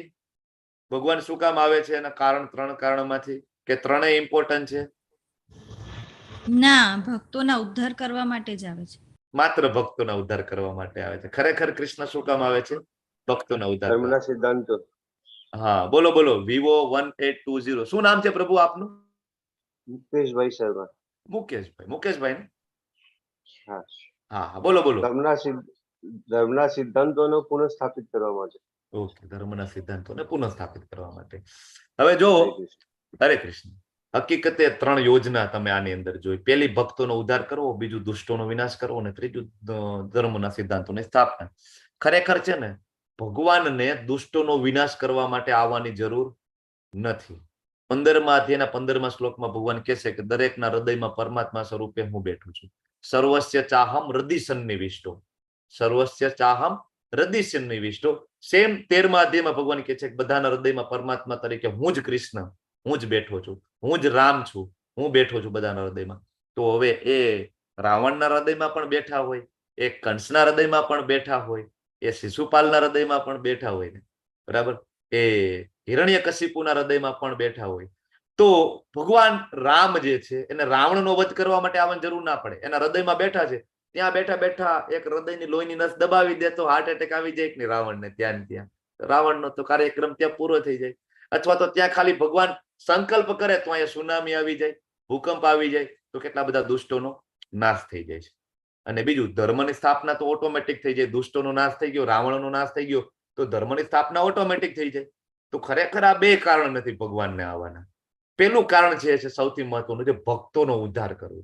ભગવાન આવે છે, પ્રભુ શ્રીરામ આવે, કારણ કે સબરીજી રાહ જોતા હોય છે, માતા સબરી રાહ જોતા હોય છે, કારણ કે એમના ગુરુ મહારાજ માતંગ ઋષિએ કીધું હોય છે કે એક દિવસ પ્રભુ શ્રીરામ આવશે, તમે રાહ જોજો. સબરીજી રાહ જોઈને બેઠા હોય છે કેટલાય વર્ષોની તપસ્યા પછી. એટલે રામ આવે, પ્રભુ શ્રીરામ આવે અહલ્યાબાઈનો ઉદ્ધાર કરવા માટે. કૃષ્ણ આવે છે, બરાબર, કે એ જે રામ અવતારમાં જ્યારે પ્રભુ શ્રી રામ વનમાં વિચરણ કરતા હતા તો કેટલા બધા ઋષિ મુનિઓએ પ્રભુ શ્રી રામને જોયા ને મોહિત થઈ ગયા રામથી. રામનું જે સુંદરતા જોઈને બધા મોહિત થઈ ગયા. કોણ? ઋષિ મુનિઓ. અને ઋષિ મુનિઓ કે અમને તમે સ્વીકારી લો, અમારે તમારી સાથે રહેવું છે, અમે તમને ખૂબ પ્રેમ કરીએ છીએ, અમારે તમારી સેવા કરવી છે. તો ત્યારે રામ કે છે કે ભાઈ આ વખતે હું મર્યાદા પુરુષોત્તમ છું અને મારી એક જ પત્ની છે, બરાબર, તો હું બીજા કોઈને સ્વીકારી શકું નહીં, પણ યસ હું કૃષ્ણ તરીકે આવીશ ને ત્યારે હું તમને બધાને સ્વીકારી લઈશ. એટલા માટે ભગવાન કૃષ્ણ તરીકે આવે છે. શું કામ? કે રામ અવતારના જે બધા ઋષિ મુનિઓ હતા ને, બરાબર, એમની ઈચ્છા પૂરી કરવા માટે એ બધા ઋષિ મુનિઓ બને છે ગોપીઓ. ભગવાનની જે ગોપીઓ બનીને આપણને બધાને એમ થાય કે ગોપીઓ સાથે ભગવાન રાસલીલા કરતા હતા ને આમને તેમને. ખરેખર ગોપીઓ છે અનંત જન્મોથી જે તપસ્યા કરતા જે ઋષિ મુનિઓ હતા એ ઋષિ મુનિઓ ગોપી બનીને આવે અને એ જ 16,108 16,000 રાણીઓ બને છે. એ બધા ઋષિ મુનિઓ એના માટે આવે. કૃષ્ણ આવે, દેવકીજી, બરાબર, અને વસુદેવજી એ પણ એમના ભક્ત હતા. ખૂબ જ તપસ્યા કરી અને એને ભગવાન પાસે વરદાન માંગ્યું હતું, એટલે કૃષ્ણજી આવ્યા હતા, બરાબર. તો નરસિંહદેવ આવે પ્રહલાદ મહારાજ માટે. હિરણ્યકશિપુનો વધ કરવા માટે એને આવવાની જરૂર નથી. એટલે દુષ્ટોનો નાશ ભગવાન આંખના પલકારામાં સંકલ્પ માત્રથી કરી શકે છે, બરાબર. કારણ કે જો ભગવાન છે ને પોતાના માટે બધું સહન કરી લે, પણ એના ભક્તને કઈ થાય ને ભગવાન સહન ના કરે, બરાબર. શિશુપાલ છે ભગવાનને વારંવાર ગાળો દે છે કેટલી વખત, તો ભગવાન કે કઈ વાંધો નહીં, 100 વખત તમ તારે ગાળો દે ને હું સહન કરી લઉં, બરાબર. પણ ભગવાન એના ભક્તો માટે ક્યારે સહન કરતા નથી. તો ભગવાન આવે એના ભક્તોનો ઉદ્ધાર કરવા માટે. હવે આ બધું જાણીને ફાયદા શું? ચલો તમે મને એમ કહો કે કૃષ્ણને જાણવાનો ફાયદો શું? કોણ કહેશે? વિશ્વાસ દ્રઢ થાય છે આપણો એની ઉપર. વિશ્વાસ દ્રઢ થાય છે. ઓકે ભાવનાજી. સતત પછી આપણી સાથે છે. સતત આપણી સાથે છે. પછી બીજો ફાયદો શું? આપણું જીવન મરણનું ચક્ર આપણું ખતમ થઈ જાય છે, શાશ્વત વૈકુંઠમાં આપણે નિવાસ કરી શકીએ. અરે Yes, બોલો real બોલો address જાય છે. બોલો વિજયાજી શું કહો છો? હા બસ એ જ સાચું સરનામું, રિયલ એડ્રેસ આપણને મળી જાય કે અહીંયા જવાનું. Address exactly. હિરલ પાઠકજી બોલો, શું ફાયદો શું ભાઈ કૃષ્ણને જાણવાનો? તમારે કઈક નેટવર્કમાં એકચ્યુઅલી ઇસ્યુ છે, બહુ ક્લિયર અવાજ નથી આવતો તમારો. તો 4.9 માં આપણે ભગવાન શું કે છે એમના મુખ્યથી સાંભળીએ કે શું કામ ભગવાનનો જન્મ છે, દિવ્ય છે, આપણે જાણવું છે કે ભગવાન અજન્મા છે, ભગવાનનો કોઈ દી જન્મ નથી થતો. સૂર્ય જેમ પ્રગટ ને અપ્રગટ થાય એ રીતના ભગવાન પ્રગટ અને અપ્રગટ થાય છે. તો અહીંયા શું કે છે? કૃષ્ણ પોતે કે છે જન્મ કર્મ ચમે દિવ્યમ એવમ યો વેતિ તત્વતઃ ત્યક્તા દેહમ પુનર્જન્મ નેતિ મામેતિ સોર્જુન. કે હે અર્જુન, જે મનુષ્ય, જે કોઈ માણસ મારો જન્મ એટલે કે મારું પ્રાગટ્ય અને મારું કર્મ છે દિવ્ય છે આ જાણી લેશે ને, તો એ જયારે શરીર છોડશે ને, ત્યક્તા દેહમ, આ શરીર છૂટે ને, તો નેતિ મામ, મને પામશે, મારી પાસે આવશે, મારા ધામમાં આવશે, એમાં કોઈ શંકા નથી, બરાબર. ભગવાને ગેરંટી આપે છે કે ફરીથી એનો પુનર્જન્મ થતો નથી. પુનર્જન્મ ન, ભગવાન કે પુનર્જન્મ બીજી વખત થાય નહીં. જો ભગવાનનો જન્મ છે કેવો છે? દિવ્ય છે. ભગવાનનું શરીર આપણા જેવું નથી, પંચમહાભૂતમાંથી બનેલું ભગવાનનું શરીર નથી, આપણું પંચમહાભૂતમાંથી બનેલું છે, બરાબર. ભગવાનનો જન્મ ખરેખર ક્યારે થતો નથી, ભગવાનનું પ્રાગટ્ય થાય. તો તમને બધાને એમ થાય તો જન્માષ્ટમી તો તમે બધા ઉજવો છો. જન્માષ્ટમી એટલા માટે ઉજવીએ, રામનવમી એટલા માટે ઉજવીએ કે ભગવાન છે એના ભક્તોને આકર્ષિત કરવા માટે પ્રગટ થાય છે. અને જન્માષ્ટમીના આ બધા ફેસ્ટિવલ ઉજવવાથી કૃષ્ણ પ્રત્યેનો પ્રેમ છે વધારે આપણને દ્રઢ થાય છે, એમના પ્રત્યેની સેવા કરવાનો ભાવ છે આપણને વધે છે, એટલા માટે. બાકી ખરેખર ભગવાનનો ક્યારેય જન્મ થાય નહીં. એના જેવી વસ્તુ છે કે ધારો કે પ્રાઇમ મિનિસ્ટર છે જેલમાં આવતા હોય, બરાબર, તો જેલમાં આવીને પૂછે, શું કે જેલરને કે ભાઈ આ બધા આટલા બધા કેદી છે, આમાંથી કોઈ સુધરે એમ છે, કોઈને પ્રાયશ્ચિત કરવાની ઈચ્છા છે કે ભાઈ ખોટું થઈ ગયું? તો જેલર એમ કે હા થોડા ઘણા સુધરે એમ છે, આટલા 2-4 જણા છે. તો કે ભાઈ કેટલી સજા છે એની? તો ભાઈ 5 વર્ષ 10 વર્ષ. એક કામ કરો ભાઈ, એને ડિસ્કાઉન્ટ આપી દો, 1 વર્ષ પછી છોડી દો. પ્રાઇમ મિનિસ્ટર એટલા માટે જેલની વિઝિટ કરે. પણ હવે જે મૂર્ખાઓ હોય, જે કેદીઓ હોય, એ પ્રાઇમ મિનિસ્ટર સિવિલ ડ્રેસમાં, સાદા ડ્રેસમાં હોય તો શું માને? બરાબર, કે આ કેદી છે, આ 420 અને આપણે 420, આને કઈક ખરાબ કામ કર્યું છે ને જો આ જેલમાં આવી ગયો, આપણે જેલમાં છે. એટલે જે મૂર્ખાઓ છે એવું માને કે કૃષ્ણ પણ સામાન્ય પુરુષ છે, ઐતિહાસિક પુરુષ છે. ભગવાન વારંવાર કે છે કે માનુષિમ તનુમાશ્રિત, કે હું મનુષ્ય સ્વરૂપે આવું છું પણ હું મનુષ્ય નથી. આગળ જોઈશું આપણે. તો ભગવાન સેમ ભૌતિક જગતમાં લીલા કરવા માટે આવે, કારણ કે એ માયાદેવીને આવીને પૂછે કે ભાઈ આ કોઈ સુધરે એમ છે કોઈ જીવો? તો માયાદેવી ત્યારે એમ કે હા 44-45 જણા છે, લેવલ 1 માં રેગ્યુલર એટેન્ડ કરે છે અને પછી લેવલ 2 માં જવાની ઈચ્છા પણ ધરાવે છે, જપ કરે છે, માળા કરે છે, તો સુધરવાની કોશિશ કરે છે ભગવાન. તો માયાદેવીના જવાબથી ભગવાન પછી પૂછે કે અચ્છા એના કેટલા પાપ કર્મો છે? તો કે અનંત જન્મો છે, હજી લે ને તો એને પાપ કર્મો પૂરા થાય એમ નથી. તો કૃષ્ણ એમ કે ના ના, એ મારો જન્મ દિવ્ય છે, જાણવાની કોશિશ કરે છે ને, એને મોકલી દેજો, નેક્સ્ટ બર્થમાં એમને આગળ ધામમાં મોકલી દેજો, બરાબર, મારી પાસે. કૃષ્ણ એટલા માટે આવે. તો ભગવાનનું જન્મ છે દિવ્ય છે, બરાબર, ભગવાનનો કર્મ છે દિવ્ય છે. ભગવાન ખાલી માત્ર 5 વર્ષના હોય, બરાબર, અને એ 7 દિવસ સુધી ગોવર્ધન પર્વત એની ટટલી આંગળી ઉપર આખો ઉપાડી શકે. આપણાથી ઓલું ગેસનું સિલિન્ડર એ ના ઉપડે, બરાબર. ભગવાન 6 દિવસ ના હોય અને પૂતનાનો વધ કરી નાખે છે, બરાબર. આપણાથી થાય? ના થાય. ભગવાનની 16,108 રાણીઓ છે, આપણાથી એક પણ ના હચવાય, બરાબર. ભગવાન છે 16,108 રાણીઓ સાથે 16,108 કૃષ્ણ, બધાના સેપરેટ, બધાના પોતપોતાના, બરાબર. તો આવું કોઈ જો જાણી લે. અને બીજું કે ભગવાનનો એક અંશ, એક વિસ્તાર મહાવિષ્ણુ, એના એક એક રંધ્રોમાંથી અનંત બ્રહ્માંડોની ઉત્પત્તિ થાય. આવતીકાલે ગોલોક ચાર્ટ જ્યારે હું તમને ભણાવીશ, સમજાવીશ ને, ત્યારે તમને ખબર પડશે કે આ સૃષ્ટિનું સર્જન કેવી રીતના થયું છે. એ મહાવિષ્ણુ ભગવાનમાંથી આવે, કૃષ્ણમાંથી, અને મહાવિષ્ણુના એક એક રંધ્રોમાંથી જ્યારે મહાવિષ્ણુ શ્વાસ બહાર કાઢે ને, અનંત બ્રહ્માંડોની ઉત્પત્તિ થાય. શ્વાસ અંદર રહીને બધા બ્રહ્માંડો વિલીન થઈ જાય. આ ભગવાનનો એક અંશનું આ કર્મ છે. તો ભગવાનનું કર્મ કેટલું દિવ્ય હશે, બરાબર. તો ભગવાનનું આ જન્મ અને કર્મ એ દિવ્ય છે જાણી લઈએ તો ધામમાં પાછા જાય. આપણા અને કૃષ્ણ વચ્ચે તફાવત છે. ભગવાન કૃષ્ણ જે એનું સ્વરૂપ આધ્યાત્મિક છે, આપણું ભૌતિક છે. ભગવાન છે માયાના સ્વામી છે ને આપણે બધા માયાના આધીન છીએ. ભગવાનનું સ્વરૂપ કાયમી છે. બ્રહ્માજી કહે છે ને ગોવિંદમ આદિ પુરુષમ, ગોવિંદ છે કેવા છે? આદિ પુરુષ છે. ભગવાન કહે છે હું મૂળ રૂપે આવું છું. આપણું જે શરીર છે, સ્વરૂપ છે, કામ ચલાવ છે. અત્યારે માણસ છે, આવતા જન્મમાં કદાચ કૂતરા, વાંદરા, કોકરોચ હોઈશું. ભગવાનનું શરીર છે કેવું છે? આધ્યાત્મિક છે, આપણું પંચમહાભૂત. અને ભગવાનનો શરીરના આત્મામાં કોઈ તફાવત જ નથી. ત્યારે આપણો શરીર આત્માથી જુદો છે. આત્મા નીકળી ગઈ, શરીર આયના પડ્યું રહે. ભગવાન માયાના નિયંત્રક છે. આગળ 7મા અધ્યાયમાં આવશે, દેવી યશામ ગુણમયી મમ માયા દુરત્યા. ભગવાન ક્લિયરલી કહે છે કે માયા છે મારે આધીન છે અને આપણે બધા માયાને આધીન છીએ. તો ફરક છે. હવે કૃષ્ણને જાણવાથી ફાયદો થાય છે અને ધામમાં જાય છે એવું ભગવાન તમે કહો છો, તો કઈ રેફરન્સ આપશો?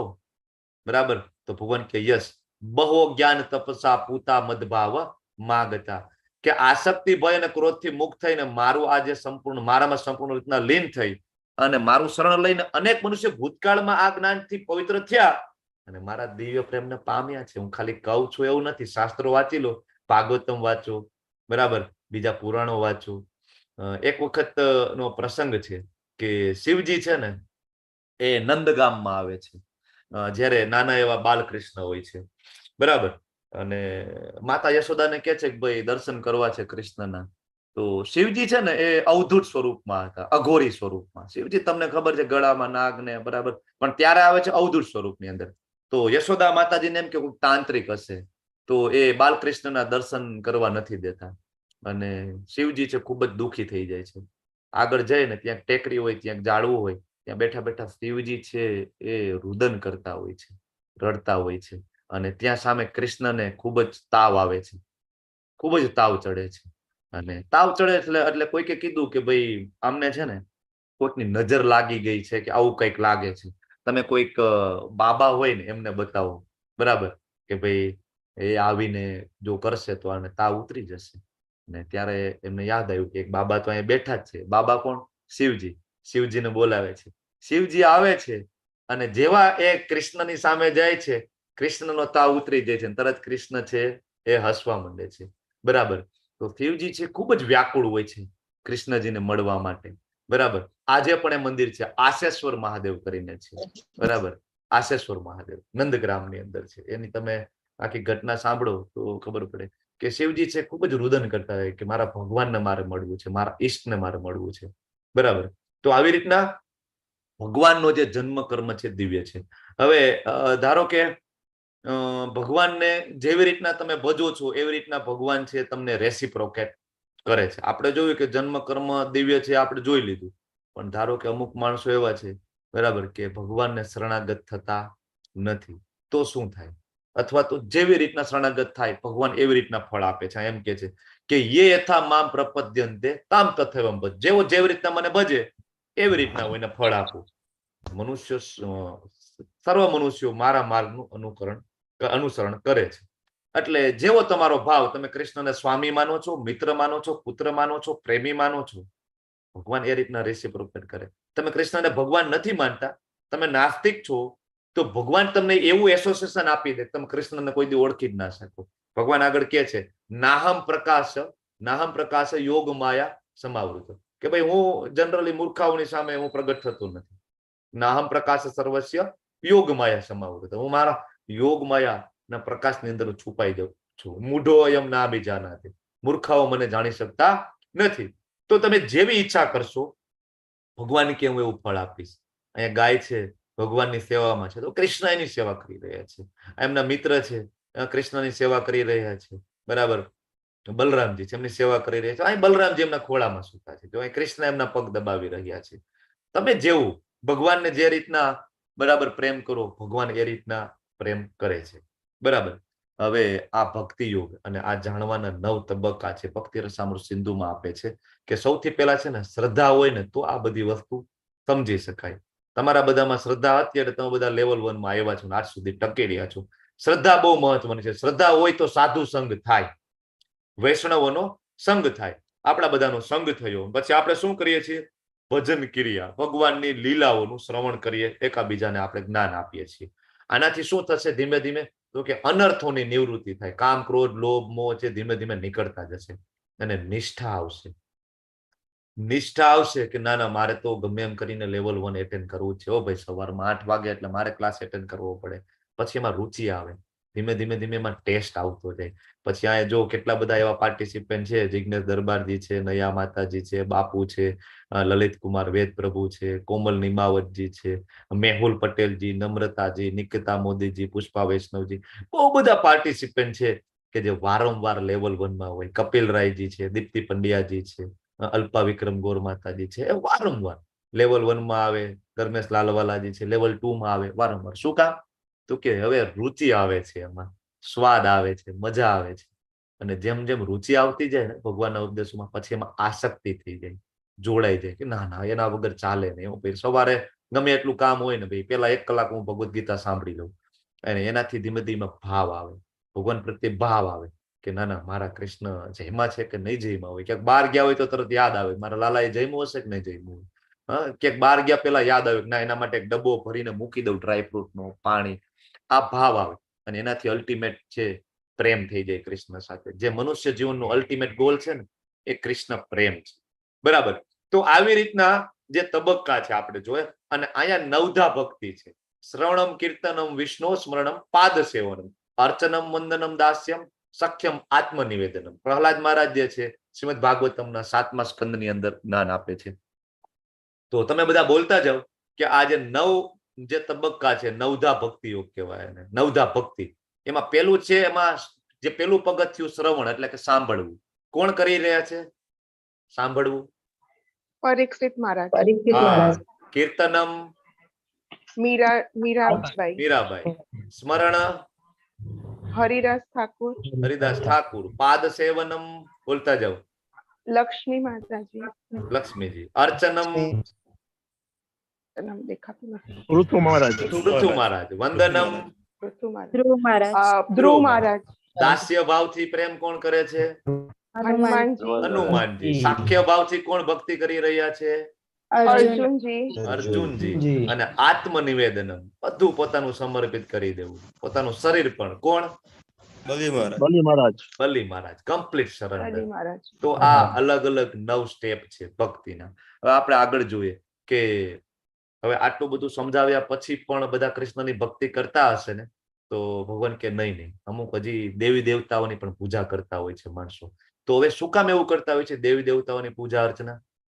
તો અહીં ભગવાન કે છે કે આ જગતમાં મનુષ્યો છે ને સકામ કર્મોમાં સિદ્ધિ ઈચ્છે છે અને એથી દેવોને પૂજે છે. નિસંદેહ આ જગતમાં મનુષ્યોના સકામ કર્મના ફળ જલ્દી પ્રાપ્ત. સકામ એટલે શું? હે લક્ષ્મીજી, પૈસાની બહુ ખામી છે, પૈસા આપો. સરસ્વતીજી, તમે જ્ઞાન આપો. ગણેશજી, તમે શુભતા આપો. તમે નિર્વિઘ્નપણે અમારું બધું કાર્ય છે એ પૂરું થાય, આવા આશીર્વાદ આપો. કંઈક ને કંઈક સ્વાર્થ. સકામ એટલે સ્વાર્થ. સિમ્પલ વ્યાખ્યા છે કે સકામ એટલે કંઈક સ્વાર્થ પ્રેરિત ભક્તિ. મંદિરે જાય, હનુમાનજીને મંદિરે જાય કે હનુમાનજીને તમને એક તેલનો ડબ્બો ચડાવી દે છે. મારો જો ધંધો બરાબર ચાલવા માંડે, બિઝનેસ બરાબર ચાલે ને, એક તેલનો ડબ્બો તમારો.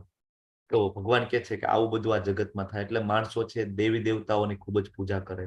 પણ ખરેખર જેને ખબર છે ને કે આ બધા દેવી દેવતાઓ છે ને ભગવાનના અધિકારી છે, ભગવાન કૃષ્ણના અંગો છે, એ બધા દેવીઓ અને બધા જ દેવતાઓ.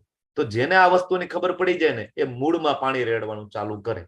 જો પાંદડે પાંદડે પાણી રેડવું એના કરતા ડાયરેક્ટ મૂળમાં પાણી રેડી દે ને બધા સંતુષ્ટ થઈ જાય. બરાબર? બહુ સિમ્પલ છે કે મૂળ છે એ કૃષ્ણ છે અને ખરેખર એ જ જાણવાનું છે. ભગવદ્ ગીતા વાંચી સમજી અને મૂળ શોધવાનું છે કે આ બધું ભૌતિક જગત આપણું પોતાનું અલ્ટિમેટલી મૂળ ક્યાં છે? એ મૂળ છે એ કૃષ્ણ છે. ભગવાન આગળ કહે છે અહમ બીજ પ્રદ પિતા, હું તમારા બધાનો પિતા છું. એમાં દેવી દેવતાઓ પણ આવી ગયા. તો ખરેખર પૂજા કોની થાય? ખરેખર ભક્તિ કોની થાય? હવે આગળ જોઈએ કે 13મા શ્લોકમાં ભગવાન કહે છે ચાતુર્વર્ણ્યમ મયા સૃષ્ટમ ગુણ કર્મ વિભાગસઃ. આ શ્લોકને છે ને આપણે બધાએ બહુ ઊંધી રીતના લઈ લીધો અને આપણે આને કાસ્ટ સિસ્ટમ માની લીધું. આને આપણે જાતિવાદ માની લીધું કે ભગવાન છે એ અહીંયા જાતિવાદ આપે છે કે ચાતુર્વર્ણમ એટલે 4 પ્રકારના વર્ણ, બ્રાહ્મણ, ક્ષત્રિય, વૈશ્ય અને શુદ્ર. પણ ભગવાન એમ કહે છે કે ગુણ કર્મ મુજબ મેં કીધું છે. જેનામાં જેવા ગુણ, સત્વ ગુણ હોય તો બ્રાહ્મણ કહેવાય, રજો ગુણ હોય તો ક્ષત્રિય કહેવાય. બરાબર? રજોગુણ તમોગુણ મિક્સમાં હોય તો વૈશ્ય કહેવાય અને પ્યોર તમોગુણમાં હોય તો શુદ્ર કહેવાય. પણ આપણે તો એવું માની લીધું કે બ્રાહ્મણનો દીકરો બ્રાહ્મણ ને, ક્ષત્રિયનો દીકરો ક્ષત્રિય, વૈશ્યનો દીકરો વૈશ્ય, શૂદ્રનો દીકરો શૂદ્ર. અને શૂદ્ર છે એ સૌથી નીચી જાતિ, બ્રાહ્મણ છે એ સૌથી ઊંચી જાતિ. આપણે તો આવું માની લીધું. ભગવાને તો એવું અહીં કઈ કીધું જ નથી. ભગવાન કે માનવ સમાજના મેં 4 વર્ણોની રચના કરી. આ વર્ણ વ્યવસ્થા આપવાનું એકમાત્ર કારણ હતું કે પ્રગતિશીલ તબક્કો છે કે માણસ પોતાના ગુણ મુજબ પોતાનું કર્મ કરતો કરતો કરતો કરતો કઈ રીતના પૂર્ણત્વ પામી શકે અને સિદ્ધિ પામી શકે. આ વ્યવસ્થા એના માટે હતી. બરાબર? પણ આપણે તો મૂવીમાં જોયું અને આગળના અમુક માણસો એની જે વેદો ને સમજવાની કહેવાય ને કે પૂરી બુદ્ધિ ના હોય, બરાબર સમજે નહીં, ખોટું ટ્રાન્સલેશન કરે અને આપણને બધાને એવું સમજાયું કે બ્રાહ્મણનો દીકરો બ્રાહ્મણ. ખરેખર એવું નથી. 18મા અધ્યાયમાં આપણે ભણશું કે બ્રાહ્મણની અંદર બ્રાહ્મણિકલ ક્વોલિટી હોય, બ્રાહ્મણના ગુણો હોય તો બ્રાહ્મણ કહેવાય. ક્ષત્રિયનો દીકરો ક્ષત્રિય ત્યારે કહેવાય, બરાબર, કે એનામાં એ સુરવીરતા હોય. બ્રાહ્મણનો દીકરો બ્રાહ્મણ ત્યારે કહેવાય કે એની અંદર એ લક્ષણો હોય. બરાબર છે? હવે આ 4 ક્લાસ રહ્યા ને, આમ જોવો તો આખા વિશ્વમાં બધે જોવા મળે. આ તો ગુજરાતીમાં આપણે બ્રાહ્મણ, ક્ષત્રિય, વૈશ્ય, શૂદ્ર. આનું ઇંગ્લિશમાં હું તમને કહું તો બ્રાહ્મણ એટલે એજ્યુકેટર વર્ગ છે, પ્રિસ્લી ક્લાસ કહેવાય, બીજાને જ્ઞાન આપે. તો જાપાનમાં જાઓ, અમેરિકામાં જાઓ, ન્યુયોર્કમાં બધે છે જ ને એજ્યુકેટર વર્ગ, એ બ્રાહ્મણ છે. ક્ષત્રિય વર્ગ એટલે બરાબર એડમિનિસ્ટ્રેટિવ વર્ગ, બરાબર, અથવા તો ડિફેન્સ જે ક્લાસ છે, ડિફેન્સ ક્લાસ છે. તો બધે આર્મી છે, ભારતમાં આર્મી છે, પાકિસ્તાનમાં છે, અમેરિકામાં, ચાઇનામાં બધે છે. એ ખરેખર એક ક્ષત્રિય વર્ગ ગણાય. બરાબર? અને વૈશ્ય એટલે બિઝનેસ ક્લાસ છે. તો અહીંયા બિઝનેસ ક્લાસ છે, બિઝનેસમેન છે, અમેરિકામાં છે. અને શુદ્ર એટલે કે સેલરીડ પર્સન, વર્કિંગ પર્સન. આપણે બધા જે જોબ કરતા હોય આપણે બધા શુદ્રમાં જ આવીએ. જે લોકો જોબ કરે બધા શુદ્ર છે, ભલે જન્મ બ્રાહ્મણમાં થયો હોય. ખરેખર આ રીતના ભગવાને આપેલું છે, પણ આપણે ઊંધું લઈ લીધું છે. બરાબર? હવે આપણને એમ થાય કૃષ્ણએ આવી જાતિ વ્યવસ્થા કેમ બનાવી? પણ એ જાતિ વ્યવસ્થા છે નહીં. બરાબર? એ પ્રગતિશીલ તબક્કો છે. હવે અહીંયા ભગવાન ક્લિયર કટ સ્ટેટમેન્ટ આવે છે. ઘણા બધા એમ કે ભગવાન કૃષ્ણને શ્રાપ લાગે ને એને ભોગવવું પડે ને, ગાંધારીએ શ્રાપ આપ્યો ને યાદવોનો નાશ થયો ને, પ્રભુ શ્રીરામ બિચારા બહુ હેરાન થયા ને વનવાસ થયો ને. અરે નહીં, ભગવાન ના પાડે છે. ન મામ કર્માણી લિંપંતી ન મે કર્મ ફલે સ્પૃહા. મને કોઈ કર્મ પ્રભાવિત કરી શકે નહીં, મને કોઈ પણ કર્મનું ફળ પ્રાપ્ત થઈ શકે નહીં, મને કોઈ પાપ લાગે નહીં, મને કોઈ શ્રાપ લાગે નહીં, મને કોઈ પુણ્યનું ફળ પણ લાગે નહીં, કારણ કે મને કોઈ ફળની આકાંક્ષા નથી. જે મનુષ્ય આવું જાણી લે ને કે કૃષ્ણ જે છે એને કોઈ કર્મ છે પ્રભાવિત કરતા નથી, બરાબર. અને આવું કોઈ જાણી લે ને તો એ જે તે વ્યક્તિને કર્મના ફળના બંધન છે ને એ લાગતા નથી. ખૂબ જ ઇમ્પોર્ટન્ટ છે. દેશનો પ્રધાનમંત્રી હોય ને એ નિયમો બનાવે પણ નિયમો એને લાગુ ના પડતા હોય. ભલે આ તો પ્રધાનમંત્રીની વાત છે, કમ્પેરિઝન પણ ના થાય કૃષ્ણ સાથે, પણ એક સાદું ઉદાહરણ છે કે આપણે કારની અંદર નંબર પ્લેટ રાખવી પડે. પ્રધાનમંત્રી જેવો પ્રેસિડેન્ટ હોય, રાષ્ટ્રપતિની કારમાં નંબર પ્લેટ ના હોય, ત્યાં તમે જોયું છે ને, નંબર પ્લેટ ના હોય, એને નિયમ લાગુ ના પડે. આપણે ટોલ ટેક્સ ભરવો પડે, એને ટોલ ટેક્સ ના ભરવો પડે. બરાબર, અમુક નિયમ એનો લાગુ પડે, પણ આ તો કૃષ્ણ છે. કોઈ પણ કર્મના સિદ્ધાંતો ભગવાન કે મને લાગુ પડતા નથી. આવું કોઈ જાણી લે તો જે તે વ્યક્તિને પણ કર્મનું બંધન થતું નથી. બરાબર.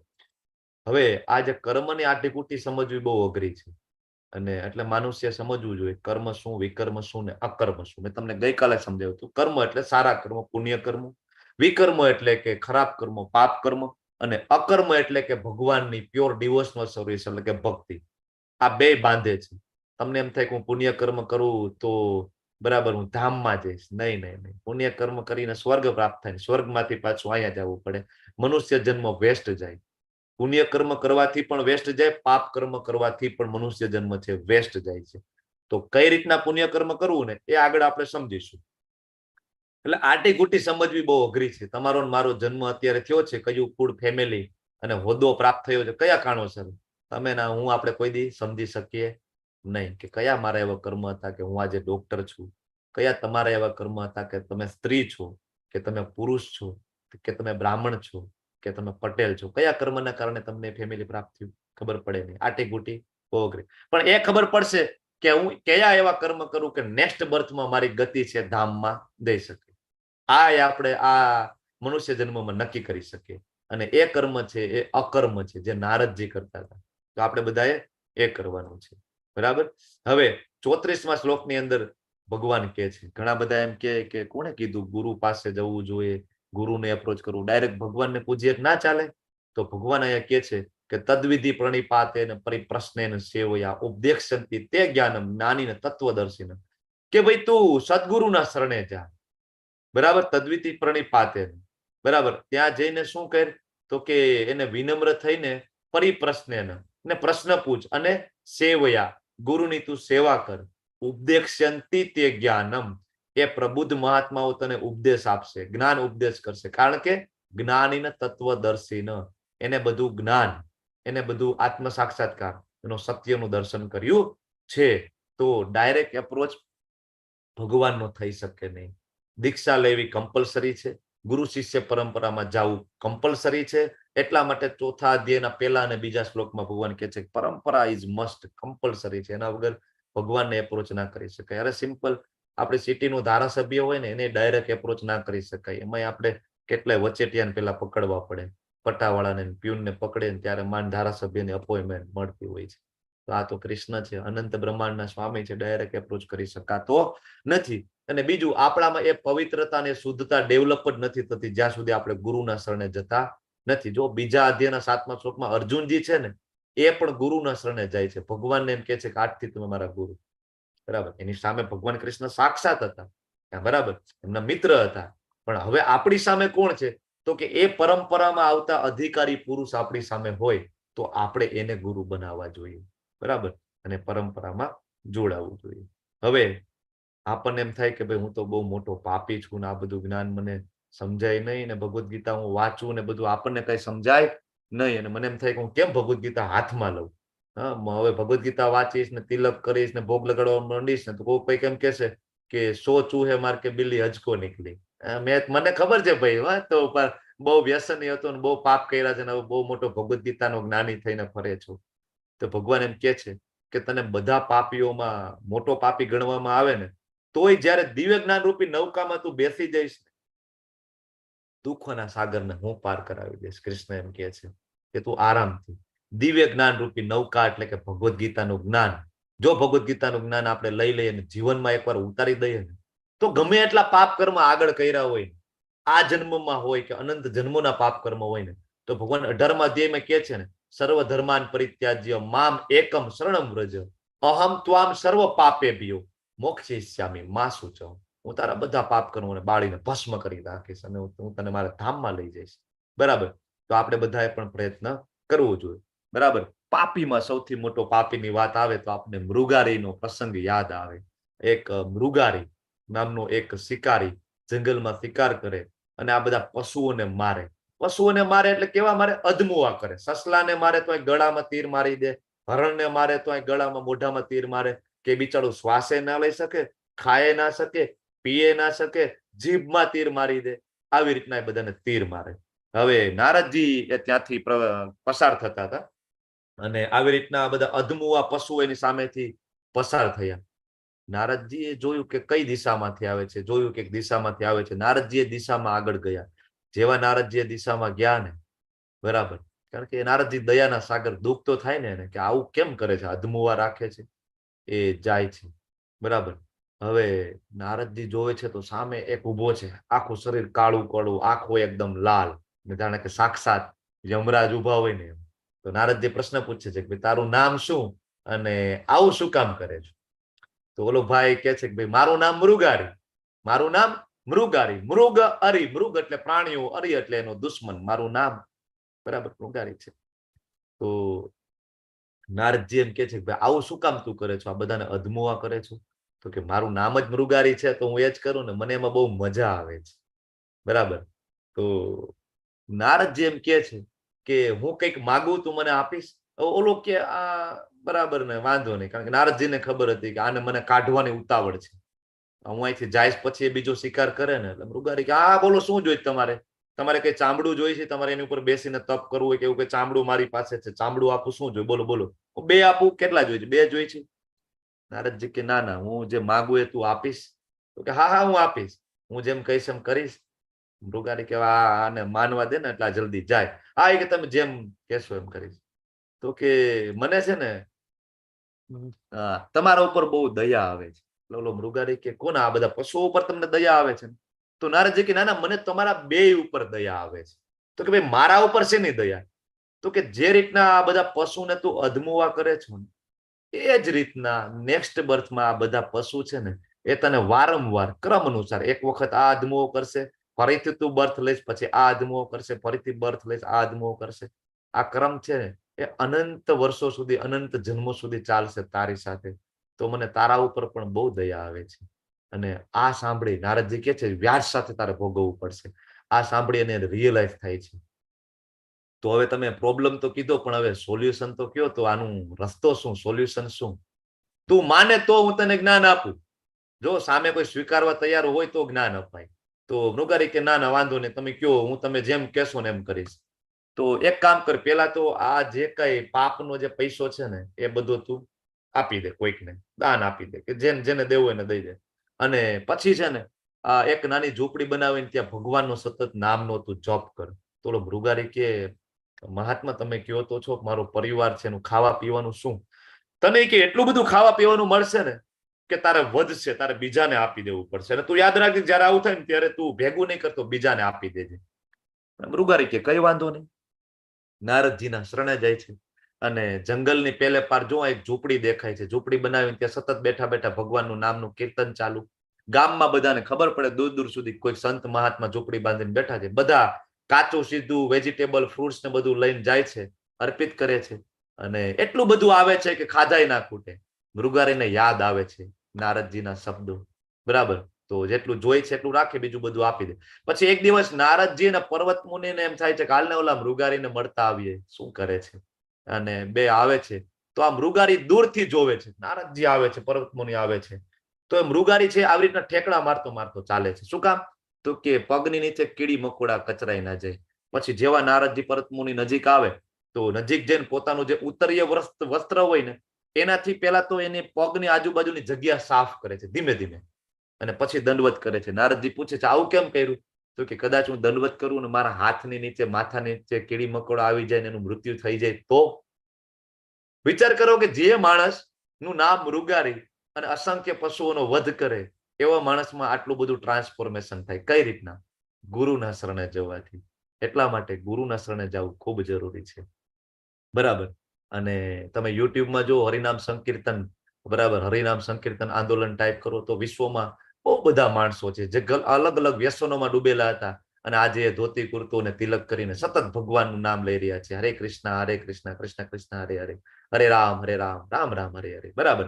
હવે આગળના શ્લોકમાં કહે છે કે જે અજ્ઞાની અને શ્રદ્ધાવીન મનુષ્યો શાસ્ત્રોમાં શંકા કરે ને એવો ભગવત ભાવના પામતા નથી. ઘણાને વિશ્વાસ જ ના હોય, ભગવદ્ ગીતાને અડે જ નહીં. બીજી કેટેગરી એવી હોય કે જ્ઞાન હોય, તમે એને પૂછો તો શ્લોક બોલે કે ભાઈ આ અધ્યાયનો આ શ્લોક તે આ શ્લોક ખબર છે, પણ વિશ્વાસ ના હોય. પત્રમ પુષ્પમ ફલમ તો એમ, એને ખબર છે કે ભગવાને કીધું છે કે આટલું મને અર્પણ કરવાનું હું ખાઉં છું.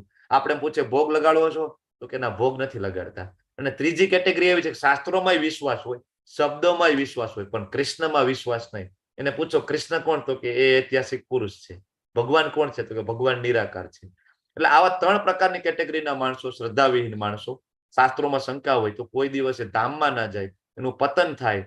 બરાબર. અને આવા જે શંકાશીલ માણસો હોય ને એ આ લોકમાં એને સુખ ના મળે ને પરલોકમાં એને કોઈ દી સુખ મળે નહીં. માટે અજ્ઞાનવશ તારા હૃદયમાં જે ડાઉટ ઉભો થયો છે અર્જુન, એને આ જ્ઞાન રૂપી જે 4થો અધ્યાય જે દિવ્ય જ્ઞાન આપ્યું ને એ બરાબર, એ જ્ઞાન રૂપી શત્રુ બરાબર શસ્ત્ર વડે એને કાપી નાખ.